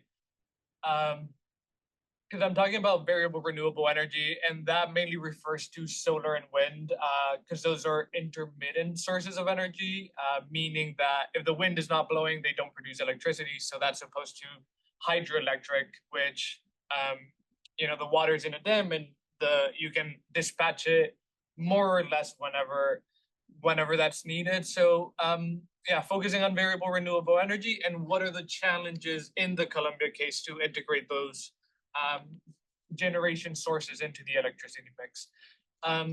To start, to understand the electricity market in Colombia, I think it's important to know two characteristics of the market. One is that there's a large presence of hydropower, and this is very similar in a lot of countries in Latin America, but actually I'll save that for later. So yeah, large presence of hydropower, and then the second factor is that, as we have seen in a lot of cases, geography plays a massive role in so many issues, and it also does in the electricity sector. So the transmission networks in Colombia are dictated by the geography, and that has an impact, as we will see, on variable renewable energy sources. So if we go to the next slide, we can see the distribution of the electricity mix in Colombia for the last 15 years or so. And you can tell pretty quickly that hydropower is the main factor there. So it currently makes about 70% of the total electricity generation in Colombia. So that's, pretty significant. And just as a note, the electricity sector is not a huge emitter of carbon in Colombia due to this fact. But it's also worth noting that besides hydropower, the other two main sources of electricity are coal and natural gas. And especially in years where precipitation is low, it is coal and natural gas that have to increase in order to meet that supply. So I think that's something worth keeping in mind. And then if we go to the next slide, we can observe the transmission networks in Colombia. So again, pretty quickly, you can tell something very interesting is going on with the transmission networks. And it is that 50% of the country is not covered by the national interconnected system, which is the system that carries the electricity from the generation plant into the city. So you have 50% of the country not covered. That's about 1.9 million people without access to reliable electricity. And that presents several issues, and we will see ahead. But I think those are like very two high-level characteristics to keep in mind about the electricity market in Colombia. But if we go to the next slide, we can talk about why demand for variable renewable energy. As we have seen, there is a large presence of hydropower already. The electricity mix is fairly clean compared to a lot of other countries. And Colombia, as Anthony mentioned, is a producer of fossil fuels. So they have access to, they have access to coal, they have access to natural gas. They could ramp production in those. So why increase variable renewable energy? And there's a few things. The first is that climate change is really threatening the hydropower generation in Colombia. So this year, 2024, El Nino phenomenon is going on. And during El Nino, there's low levels of precipitation. So right now, and since the beginning of the year, the government of Colombia has been saying that there is a potential for blackouts in the country. That's really significant. There's blackouts in a country, it has political ramifications, like you're not getting reelected again, the party's not getting reelected again, the economy suffers. So blackouts, the threat of blackouts, really undermines the need for increased generation. And two, as Anthony mentioned in his presentation, the Petro administration has really tried to position itself as a leader in this fight against climate change. And they have really put forth a lot of these high-level policies that not only include the reduction of fossil fuel exploration, but also the increase for variable renewable energy sources. And then the third point, just, as it's going on in the US and many other countries, electricity demand is increasing, and you need to find new sources of generation, whether that's natural gas or whether that's VRE. There needs to be new electricity generation in the country. So if we go to the next slide. In this chart, you can actually see the government projections for the electricity mix in the next few years. And the key things to note is that hydropower is decreasing from about 70% to 50% of the total mix. And then we also see an increase in wind and solar in the mix by 2050. And then if we go to the next slide, we actually get into the main barriers, which is the focus of the paper. And then, as I mentioned before, the transmission networks, right? So the issue with transmission is that commonly, and especially for VRE, the places where the electricity is being generated is far away from where the electricity is needed.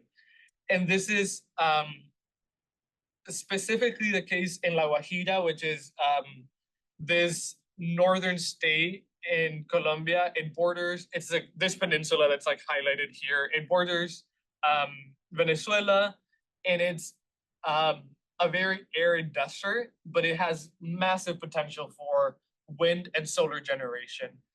And this chart kind of here shows you the potential for solar and wind combined in the country, and you can see that La Guajira is like the spot where developers are trying to build these projects. But it's far away from any major city, and there is transmissions line there, but it's not sufficient for the projects that are being developed. The transmission deployment has been very slow since it is the government's role to make these auctions for transmission lines and then get companies to build them, but this process has been pretty slow. So the companies that are trying to build here don't currently have a way to connect to the national electricity grid. So that's one of the issues right now these generators are facing. The second issue is referring to local communities. So as part of the Petro administration, there has been more of a focus on this just energy transition. And this means that generators can no longer come into states and to the country and, you know, build their plant there, kind of disregarding the communities that are living there. Now there is a lot more input from these communities, which, while it's a good thing, there's really no process to negotiate with these communities. So in La Guajira, again, this is a big issue because 50% of the population there is an indigenous community. It's the Wayu. And in conversations with a lot of stakeholders, from multilateral banks to the developers themselves, we heard that this was one of the main issues. There's just no mechanisms to negotiate with the communities. And also these communities, they see this more as a long-term partnership, while a lot of developers see it as like a one-time thing that they need to get over. So that's been an issue. And there's also a lack of trust in these communities. As I mentioned earlier, before a lot of developers came to these communities, built a project. And one of the examples was the coal mine El Cerrejón, I believe it's called. It's the biggest coal mine in Colombia. It was built in La Guajira. They promised a lot of things, but really all they left was dirty water and some like half-built buildings. So there's a trust issue in these communities. Despite this, there is 16 wind projects being developed in Wayu territory currently, but one of the biggest wind generation projects actually in the last couple of months announced that they will indefinitely stop construction due to a lot of these uncertainty with the communities. So this is a major factor. And then this map you can kind of see. So the green is the Wayu territory. And then if you can see, there's these blue striped areas. Those are where the wind parks are being built. So most of it, at least the onshore wind developments, are in Wayu territory. So this is why it's a pretty big issue for these developers. The third point, and I'll be pretty brief in this one, is that the market was not really structured for intermittent energy sources. The market was structured for hydropower, natural gas, and coal, which you can call on whenever you need them. The system operator sees the need and they dispatch the generation sources. When it comes to variable renewable energy, solar and wind, as shown in this simple graph, they vary a lot through the day. And the issue with Colombia is that they have a day-ahead market where the generators commit to dispatch on an hourly basis, but dispatching on an hourly basis is not, it's a time frame too long for variable renewable energy. So there has been proposals by the system operator XM to shorten these dispatch times to between 15 and 5 minutes to accommodate for these intermittent sources, and also to create an intraday market so that during the day, variable renewable sources can have access to dispatch. So that's been one of the more technical things that the Colombian system operator has been working on. And then my fourth point, and I kind of alluded to this already, but really in the areas that have been identified for their potential for solar and wind generation, there's really a huge lack of state capacity. We heard a couple of times that for the communities there, these companies that come to build their solar and wind projects, they're kind of like in a sense acting like the government, because people there have never had interactions with the government. They've never seen a state presence. So the generator companies come with their mandates, with the national permits to do so. And in that line as well, the national government has put forth these national plans for 2050, where they promise to increase variable renewable energy. You know, by 2024, it was supposed to be 12%. By 2050, it's supposed to be double that. But that comes from the national government. The municipal and local level government, they don't really have the capacity to implement these strategies. So that's also been a barrier.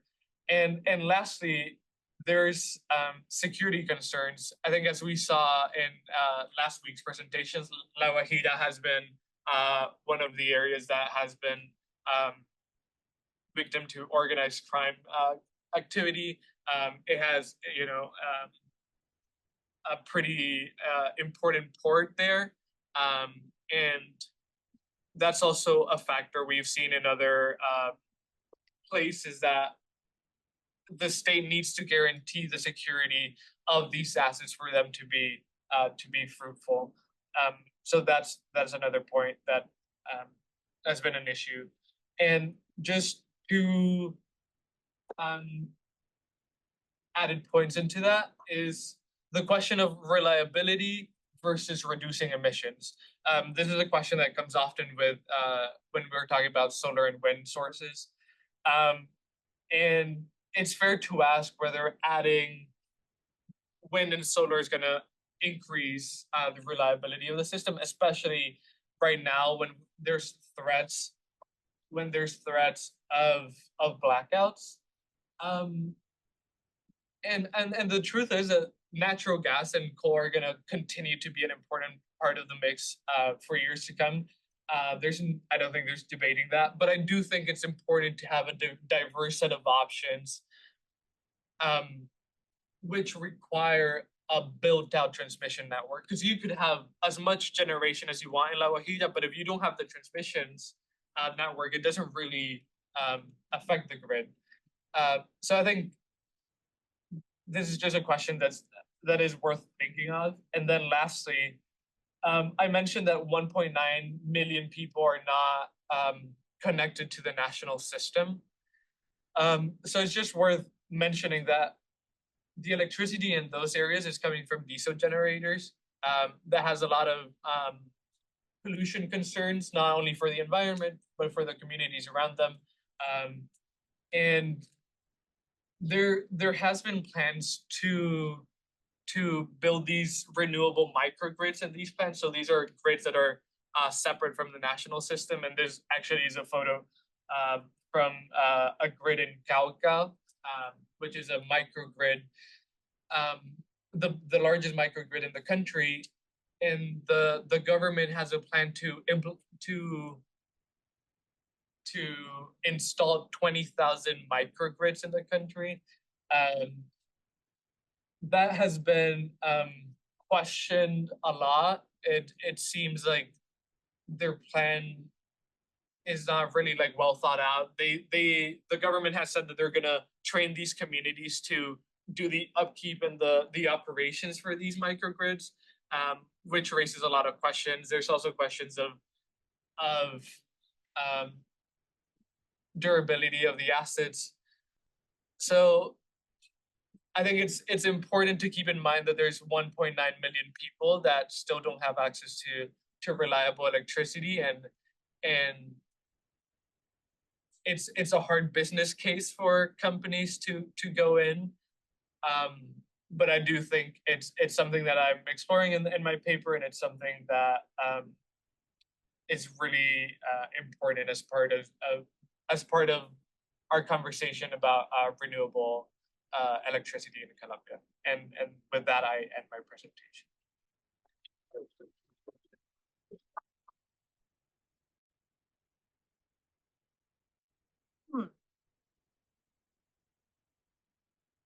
Thank you so much for those wonderful presentations. If I end up being quiet, someone in the back signal me. I know there's a fan back there that's really loud. But thank you guys so much for being here today. I'm Ava, and I'm going to be discussing carbon markets in Colombia with you all. And I'm really excited to discuss this because I found the research and the trip to be really validating in this subject.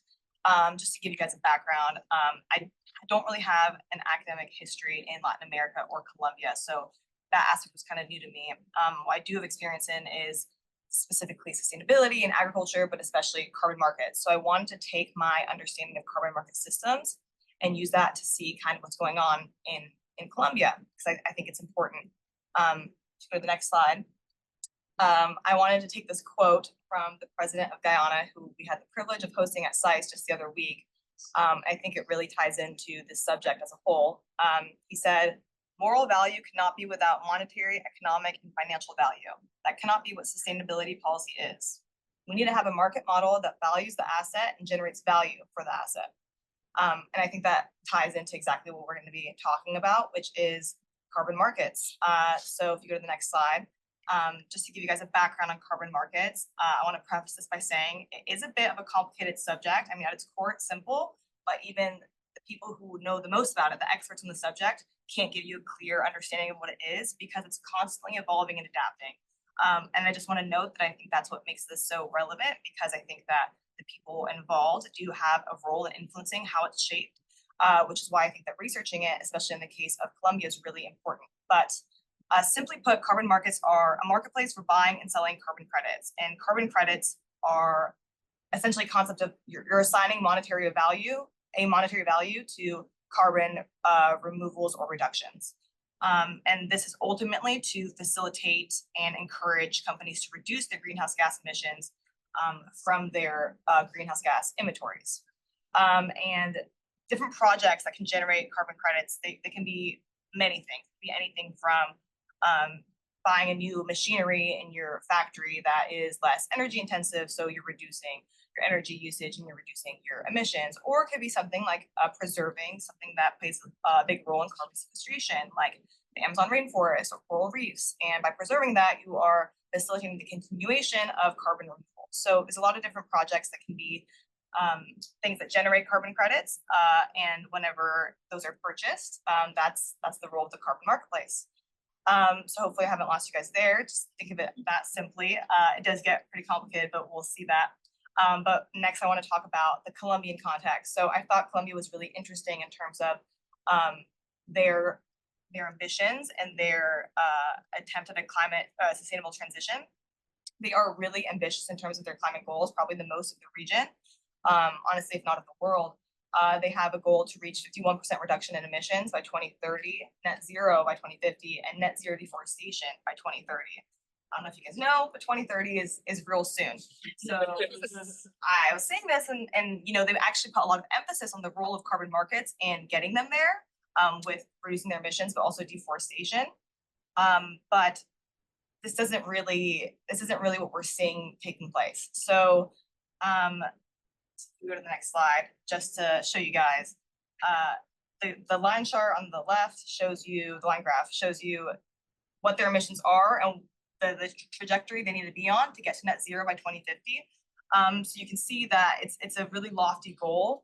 And Colombia has taken steps to get there using carbon markets. So they have signaled encouraged the voluntary carbon marketplace. And when I say voluntary, that just means it's not enforced, it's just an option to participate in it by implementing a carbon tax. So they essentially said you can pay a carbon tax, or if you want, you can purchase carbon credits to account for your emissions.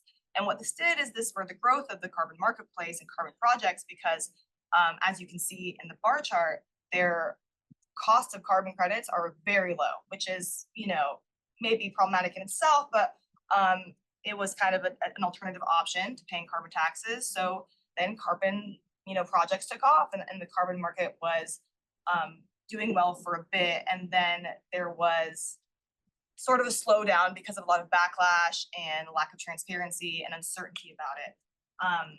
And I, in my research and trying to figure out the status of carbon markets in Colombia, was researching like, okay, why did this happen? What's going on? And there wasn't really much there. I think in general, there's a lot of overarching claims about flaws with carbon markets, but not much there specific to developing countries, but definitely none there specific to Colombia. And I think that Colombia has positioned itself to be a leader in this transition and using carbon markets. So I thought this was a huge gap in the literature, and I wanted to look into it. So that's what I did, and my research revolved around looking into the barriers of carbon markets in Colombia. So next slide. A lot of barriers, as you can see. And I want to start by talking about the greenwashing and the carbon cowboys. I think it was really interesting to go to Colombia and do the research because I think that this is something that's also an attitude towards carbon markets anywhere in the world, where it seems like good things are happening and companies, organizations are saying all these good things are happening, but it's not actually translating to sustainability or to carbon removals or reductions. So there was a perspective of greenwashing, and then there are these carbon cowboys, and this came up a lot in Colombia. They were called carbon cowboys, carbon outlaws, carbon pirates, and it's just people or groups or organizations that take advantage of carbon projects to overstate what they're actually doing or falsify what they're doing, and it could not be resulting in carbon removals or reductions. It also could be on the basis of the money going back to support local communities, and that's not actually happening. So there is this bad reputation, but I just want to mention that what I thought was really interesting, and I know carbon markets get a bad reputation, you know, whenever I discuss it with people here, even experts in space, but I was really interested to see how the people we got the chance to talk with in Colombia, experts from all different sorts of backgrounds, were really optimistic about the role of carbon markets and the potential of it.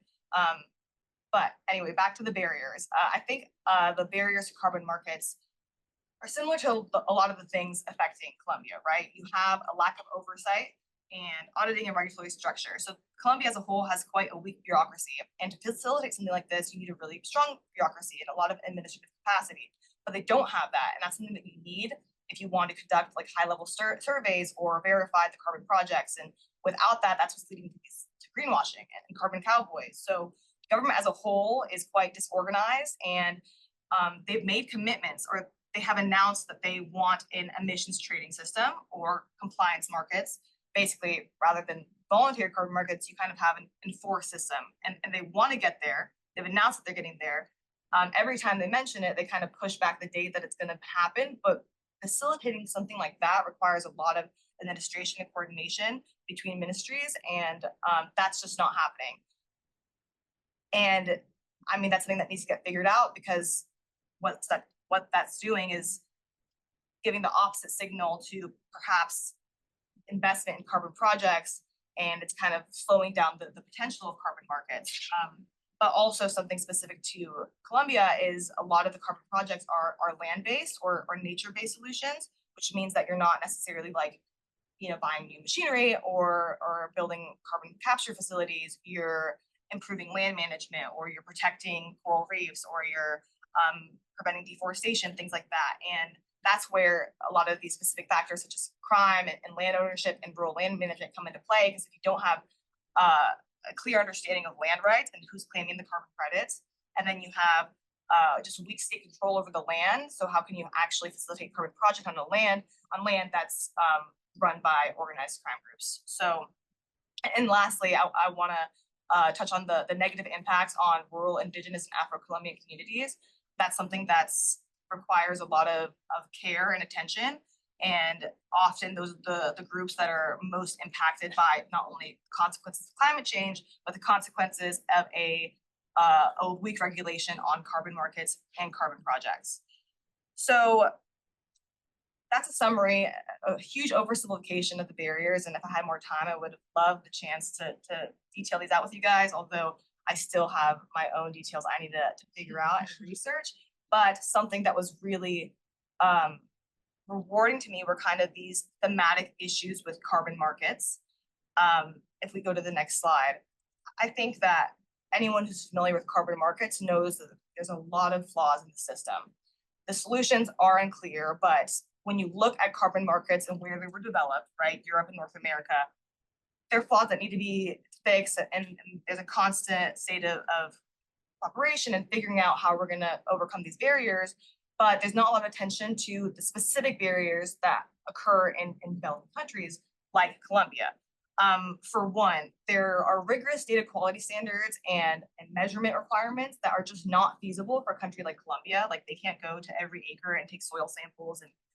But at the end of the day, we're trying to encourage them to do something like that, but the standards in place for them to facilitate and actually generate carbon credits that are verified, it's just not realistic. So how do you reconcile that with maybe countries who have more of that capacity wanting to have really high standards, but at the same time wanting to facilitate an international carbon market? There's just a mismatch there. Something else to consider is the actual geography and development of Colombia itself, or countries in general. Developmental priorities shape the trade-offs in decision-making when it comes to sustainable development, right? You can't expect every country in various places of development or economic development to have the same level of urgency to become sustainable. And someone we talked to in Colombia had a really interesting perspective that I just want to share with you guys. If you're really pushing the path to net zero, is that actually going to be better if you're, at the end of the day, hindering the development of your economy? That could, if you slow it down and you facilitate a more sustainable, slow transition that prioritizes other things, you could end up putting more funding into a system that's, a circular economy and a sustainable economy that has benefits for not just the short term, but also other factors which I want to get into, the biodiversity, the co-benefits. The carbon market system is really oversimplified. It's just, we say carbon, right? We mean greenhouse gases. That's why we use carbon equivalents. But Colombia boasts a lot of biodiversity and a lot of precious species, and also precious water resources and culturally significant natural features. And those are things that are ignored by the carbon market model. And when you're looking at where carbon markets were developed, the geography is completely different. And also who inhabits the land that these nature-based solutions and these carbon projects are taking place are very different, because Colombia has a lot of rural and indigenous communities. And in places where you have wide fields, it might be easier to facilitate a project, but you have to have a lot more consideration for the people who are actually on the land that we're attempting to use and assign monetary value to, and have a better system for how those people are going to benefit from the project on their land. And lastly, the whole point of the carbon market system is to allow these companies to kind of take control, but you're only allowing the companies that have the power to take control, and that creates this mismatch, right? I think it's really interesting, the carbon market model, and that's why I'm really interested in it, is it provides an alternative to economic development that doesn't require you to manipulate your land or to exploit your natural resources. But how can we not allow the countries that are developing, the countries that are trying to make money off of their land, to do something like this whenever we have such rigorous verification standards and reporting standards, and having a system that perhaps doesn't require the same of every country, that respects the different statuses of countries and where they're at and their geographic considerations, their economic considerations, is something that needs to be looked into more. And ultimately, you can go to the next slide. It just says thank you. But I just want to close by saying that, yeah, carbon markets are really interesting, and I'm excited about them, especially after this trip. But at the end of the day, I think that even if you're skeptical, it doesn't mean that you don't pay attention and you don't figure these things out, because they have a lot of great potential, but without regulation, without structure, without attention and care, it could be something that's really problematic and turns us in the wrong direction in terms of not only our sustainable transition, but economic development.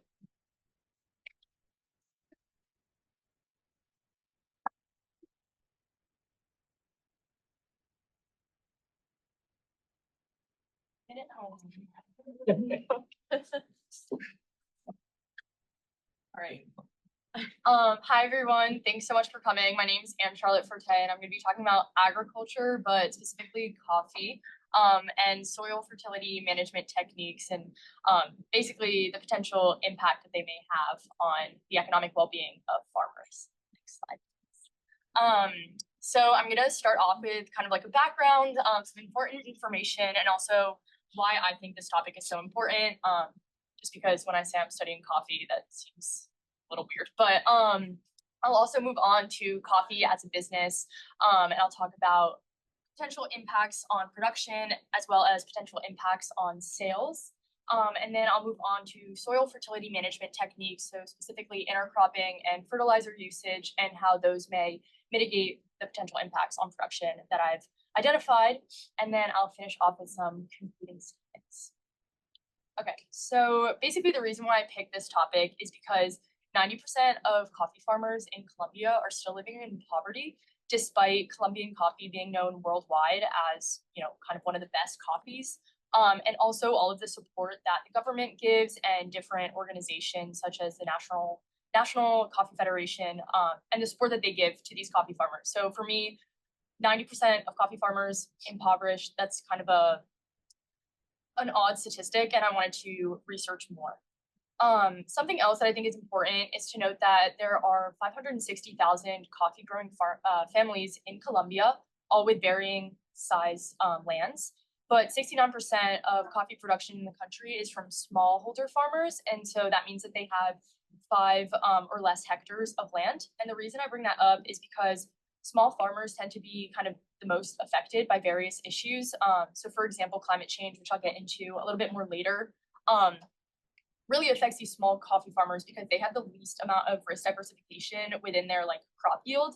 And so if there's, La Nina and there's a lot of rain, then all of their crops can be kind of wiped out, and they're going to feel it proportionally more on their revenues.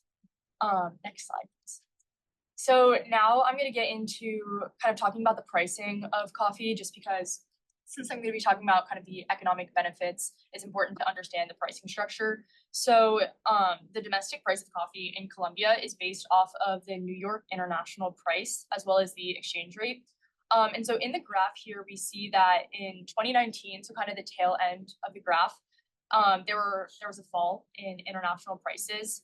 And so this really negatively affected the domestic price because it wasn't able to cover the production costs. And so that's like the dashed red line. And in recent years, I want to add kind of onto this graph that this red line should actually be a lot higher because of various reasons. So one of these could be the war in Ukraine causing supply chain disruptions, as well as increased fertilizer prices. And so that was kind of felt globally, but really felt in Colombia, and we'll kind of talk about that later as well. And there's also La Nina, specifically in 2021, that caused a lot of heavy rainfall, and that completely kind of wiped out production and caused prices to spike. But I do want to kind of highlight that, again, Colombian farmers are really supported by the Colombian government. In fact, the Colombian government subsidized the internal production price basically by basically paying up to 30,000 pesos per 125 kilogram bags of coffee. And this was whenever the domestic price reached basically fell below a certain level. And that was basically to maintain kind of the competitiveness of coffee farm or coffee production at the global level. Next slide, please. So now to kind of look at coffee as a business, these are really basic equations, but I think they're great in understanding how smallholder farmers live and how they kind of look at their budgeting and their economics. So the first one, prosperity of a farm or of a farmer, it's pretty intuitive. It's that your income has to be greater than the cost of production, as well as the cost of living. But to kind of break that down further, income is the productivity, so it's basically like the efficiency of your production and like your yields multiplied by, I guess, the going price, so that international price I was talking about, by the amount that you're actually producing, also multiplied by the size of the farm. And so when I'm talking about improving a farmer's economic well-being, I want to increase their income, and hopefully that'll have like spillover effects in their like physical, their mental, like well-being. But I didn't choose to look into that for this presentation or for my paper, because that would require a lot more like case studies, and like actually understanding where that money is allocated to. But I digress. So basically, to increase income, if we're looking at this equation, we could increase the size of farm. That's really unlikely. Ava kind of talked about it, but there's land titling issues in Colombia. And then we can't really touch the price because that's based off of this international price. So the thing that's left is productivity. And that's where soil fertility management techniques kind of come in. And I'm going to talk about that later. And I'll talk about their like positive and negative externalities. Next, please. Okay. So now I'll talk about potential impacts on production. So I identified two, but for the purpose of my paper, I'm really gonna like hone in on climate change, just because that's where soil fertility management can really kind of take the stage and help out. But when we're looking at this map, the highlighted areas are the region or the coffee growing regions of Colombia. And the reason that Colombian coffee kind of stands out at the global level is because of altitude, rainfall, and the temperature within this region. I guess like the ideal temperature stays between 18 and 21 degrees Celsius. And so that's why like the taste of those beans, I guess, are so great. I wouldn't know. I actually don't really like coffee. But aside from that, basically with climate change, these temperatures are going to rise. And so in this region, they're saying that there's going to be a 2.9 degree increase, which would be detrimental. Sorry. Not only will that basically burn crops if they're even able to grow, but they're likely not going to be able to grow. Then another thing is like increased rainfalls that like not only causes root like mold, causes diseases, increased fermentation, but it also wipes out any nutrients that may be in the soil, which is kind of where fertilization can help.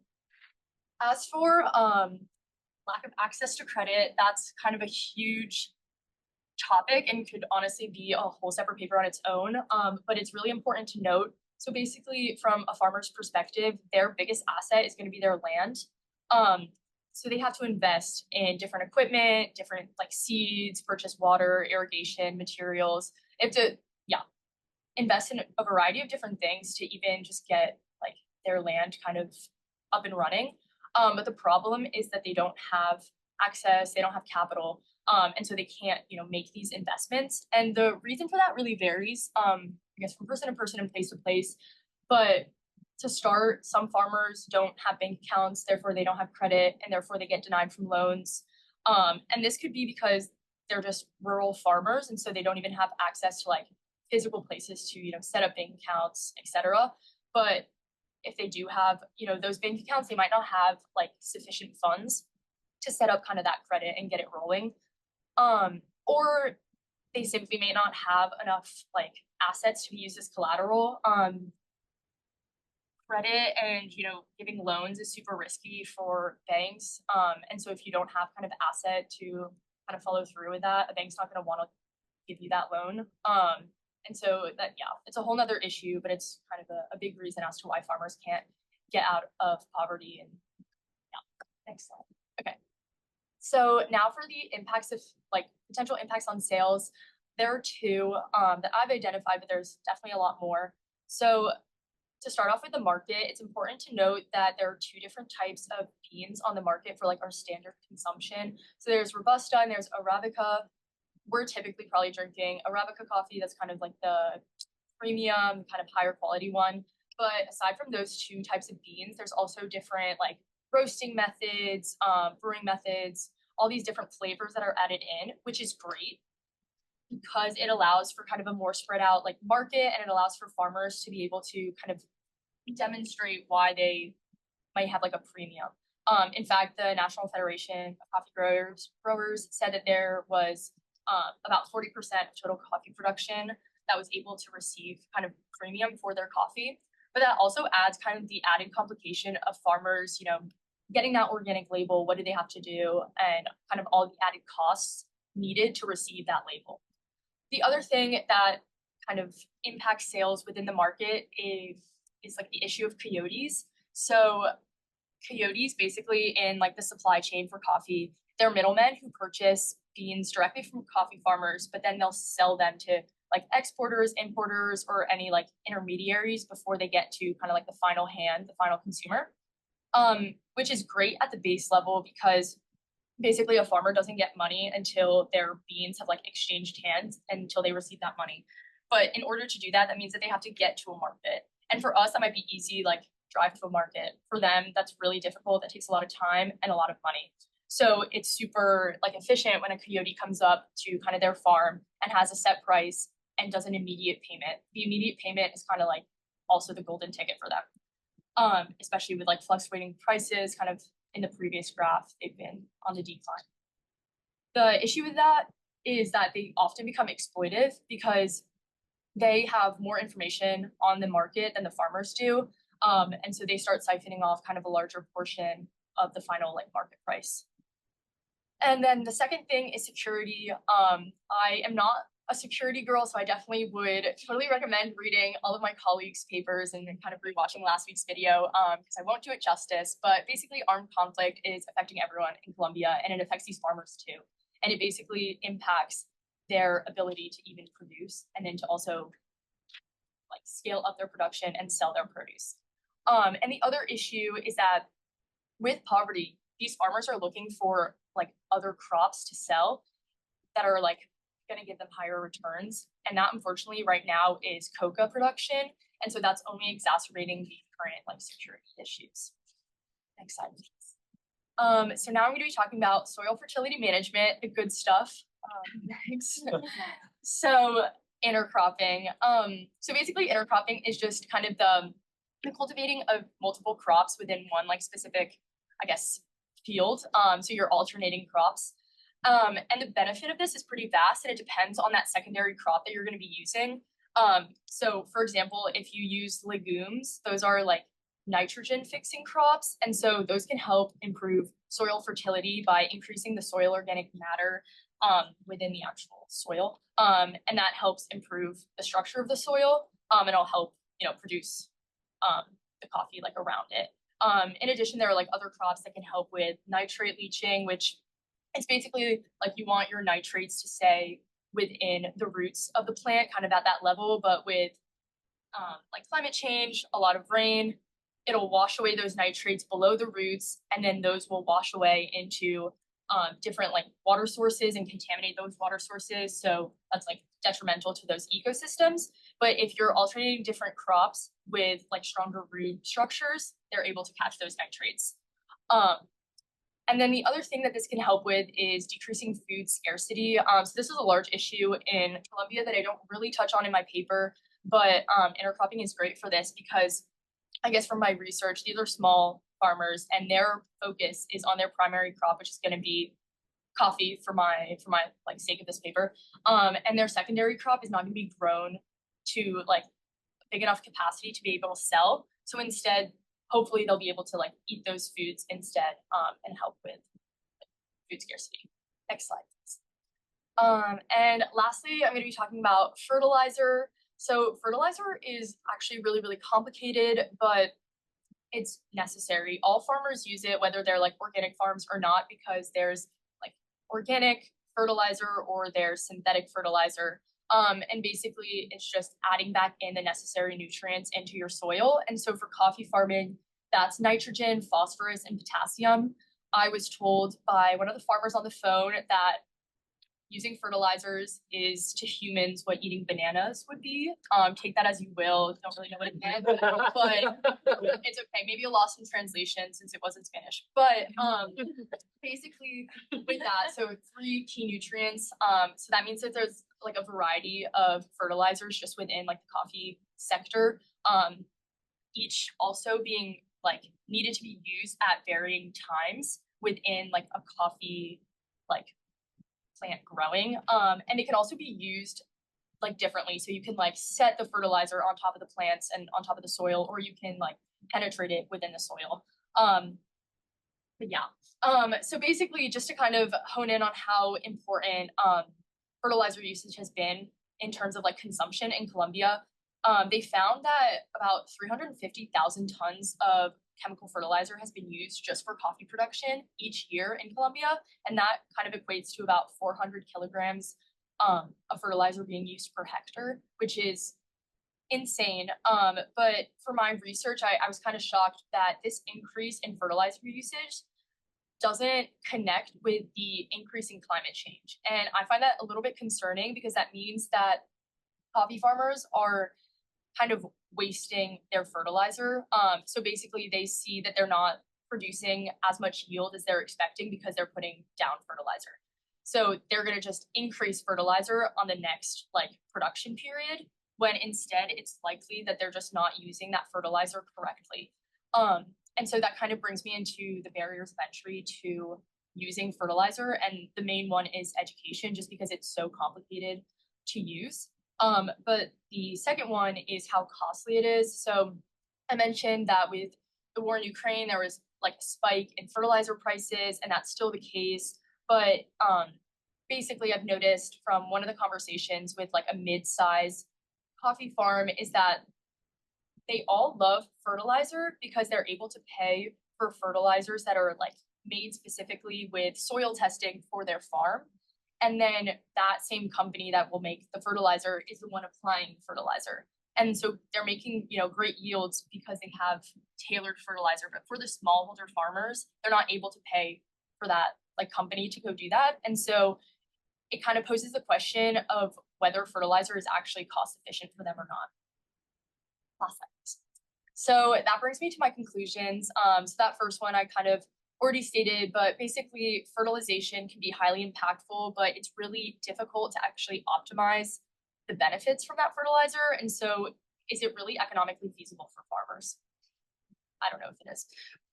The second one is the lack of clear statistics on soil fertility management, like as a whole.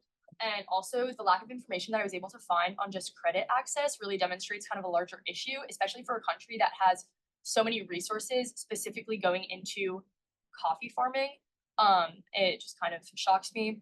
And then the last one is, once productivity is addressed, or, you know, if it is even possible to address it, what is being done to ensure that, you know, people in the household that might not be making all of the decisions, or even the one making the decisions, is actually reaping the benefits of that increased income?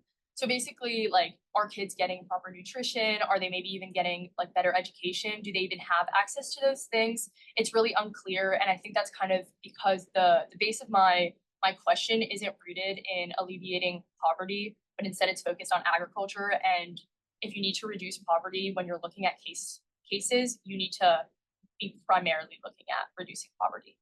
But that's it. Thank you. Okay, so we're gonna go over by 10 minutes. So just go ahead and hear questions from everybody. I'm gonna ask everybody to ask them in a row before you guys answer them. So just take note that you hear the questions. So Hunter. Yeah, I had a question for Ava, which is on the, like, how are prices set in carbon markets, and why do you think that Colombia's prices within the carbon markets are so much lower than other countries in the region?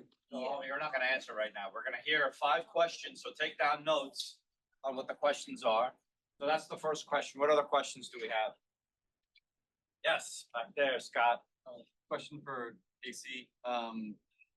So just kind of looking ahead into the future, if, you know, the average small scale coffee farmer probably can't afford the fertilizer company that's actually, you know, tailor made to them, and also, you know, doesn't have the land, you know, as the just temperature increases, they can't keep moving to higher and higher altitudes because they don't have that kind of land.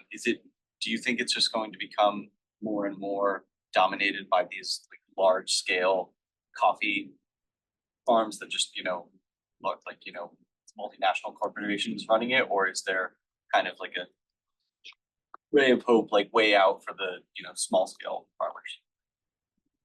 What other questions do we have? I saw one hand raised. Marta? No. This question is for Juan. So I was wondering what is the role of like foreign direct investment into like the electricity markets and the energy sector in Colombia, and how it been beneficious or not to the development of the electricity market. Okay, so My first question to the first presenter, you mentioned that the government might not have enough revenue to spend on social programs if they go the direction that they're going with the green transition.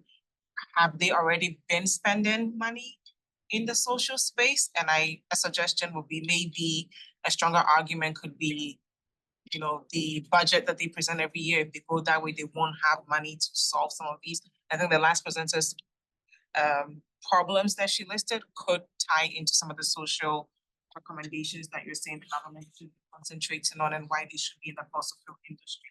Second presenter, the demand from the 1.9 million people who don't have access to electricity, can you tie that to maybe that's a way that the hydropower market can take advantage of it? And also, are there opportunities for developers to help these communities rise out of poverty since the government is not doing things in their favor? any last questions? Okay, so we'll start with Anthony and then we'll just like cycle through. And then have about 2 minutes, to just do the best you can answering those questions. I'm gonna throw one more out for anybody who can answer that. But I think these ones probably affect a couple of you. You know, there's a severe drought in Bogota where they're cutting water, right? So each different neighborhoods now are gonna be cut off water for 24 hours. So how does that play into all of your equations? So anyhow, throw that in there if anybody can answer it. Start off with Anthony and work your way, you know, in order. Okay, thank you for the question. I'll jump right to that one. I think I don't have the numbers right in front of me, but they've definitely been spending on social programs, and I think that's really some of the reasons why Petro was even elected in the first place. I think so. I think the overall point I was trying to make there was that I think that's one of the trade-offs that if you want to do these social programs, which I think are very valuable, a lot of that comes, you know, essentially you need money to do it, and so I think in a way, if you're limiting yourself and you're gonna forego one of your biggest revenue sources for the government, then I think over the long term that you have to find that funding elsewhere to keep up with it. And then even if you want to increase it as well, you'd have to go beyond that to find other sources to keep funding it. I think there's certainly you know, with the IFC, World Bank, IDB, I think there's a lot of initiatives. Even in Colombia, like some of ecotourism, I think is growing. So there's certainly initiatives and possibilities out there. But I think the point there was just that it's tough to fund these if you're kind of undercutting yourself and decreasing the revenue. Yeah, I can go next. On the foreign direct investment question, I mean, it plays a huge role. I don't know, except there's like 16 projects in La Guajira. I don't know how many are from foreign companies, but I do know, my guess is like over half of them are from foreign companies. The other two, EPM and Isagen, are the other two big Colombian companies that are developing wind projects in this region. But yeah, definitely foreign direct investment has a huge role to play. And I mean, Colombia has access to capital markets, so not really an issue. Then on the other questions, connecting the people that are not part of the national transmission system is virtually impossible, just because these people live in areas that are so like the population density is so low it reaches like 2 per kilometer square. So building these massive transmission networks, there's just no business case for it. No one's gonna do it because there's no, like zero business case. So that's the issue with those people that are not connected. And I think you do raise an important question, like for example, in La Guajira, a lot of energy is supposed to come out of this region, but the people there are not receiving the benefits from that electricity. So I do think developers need to provide some benefits to those communities, but those are the conversations that I think developers and the communities are still trying to have, and there's just no existing mechanism for those conversations to go forward at the moment. So I think that's one of the main issues. To talk about the price of carbon credits. So the way it's priced is different in Colombia, or it's unique, right? So essentially in Colombia, they had their carbon tax, and the carbon tax was specifically to the combustion of fuels, so emissions associated with that, and it was $5 per ton of CO2 equivalents. And I just wanna, an important consideration in terms of the regulation we're talking about that's needed is in other countries and other areas, you see that cost, the price is different depending on the type of emission and sector and things like that. But in terms of their policy, the carbon tax, that's the only price they've set, and it's only for that. $5, right? It's low, probably because I think this has been a theme. Colombia has a lot of commitments, and they say a lot, but they haven't done a lot. And I think that goes to show why it's like, why are they making such big claims if they're not getting there? And $5 is low, about probably because it's like the starting point. But the reason that it's even lower is because you have these people who have land, and they say, oh, you know what, people can pay us for falsifying this carbon removal, let's charge them $1. So then these companies are like, why would I pay $5 in a tax when I can pay $1 per ton from this project? But the project's not actually doing anything. It doesn't have any integrity. So you have these credits that don't have integrity. They're pricing them lower just to make some money. So the low cost of carbon or of carbon credits is also associated with the lack of integrity associated with these carbon projects. And ideally, you'd have a system where you want really high integrity credits, and they maybe cost even more, and that's a way to facilitate the money to go to these carbon projects. But the reality of it is that when you're just trying to make money, you'll get people to purchase it if it's really cheap. Okay, so Scott, your question on, I guess, if like small farmers can even compete long-term with kind of larger scale farms. I hope so. I think it's really complicated, but I think there's like so much going, honestly, for small like farmers in terms of initiatives right now. Just for like the purpose of my paper, they're so new that there are not a lot of like outcomes, so I wasn't able to kind of like further research them. But I mean, like USAID has like their seeds program, which is like tailored for like giving, I guess, like loans to like smaller farmers and assisting them. But there's more out there. In terms of, I guess, like if they can't afford fertilizer and like what are they going to do about that? There's actually kind of a push like against fertilizer recently, like globally, just because it's like not as environmentally friendly because of like some like the runoff and basically the runoff, honestly. And so there's kind of other options, and I think like agricultural, like basically people who are like focused kind of on like sustainability and agriculture, they're kind of pushing for like intercropping and maybe like other soil fertility management techniques that can replace fertilizer. And I think that that's kind of going to be the way to go for those small farmers. So hopefully that answers your question. And your question? Okay. I guess I can start it off. I think honestly for me, I mean, like a severe drought is gonna like negatively impact farmers like now.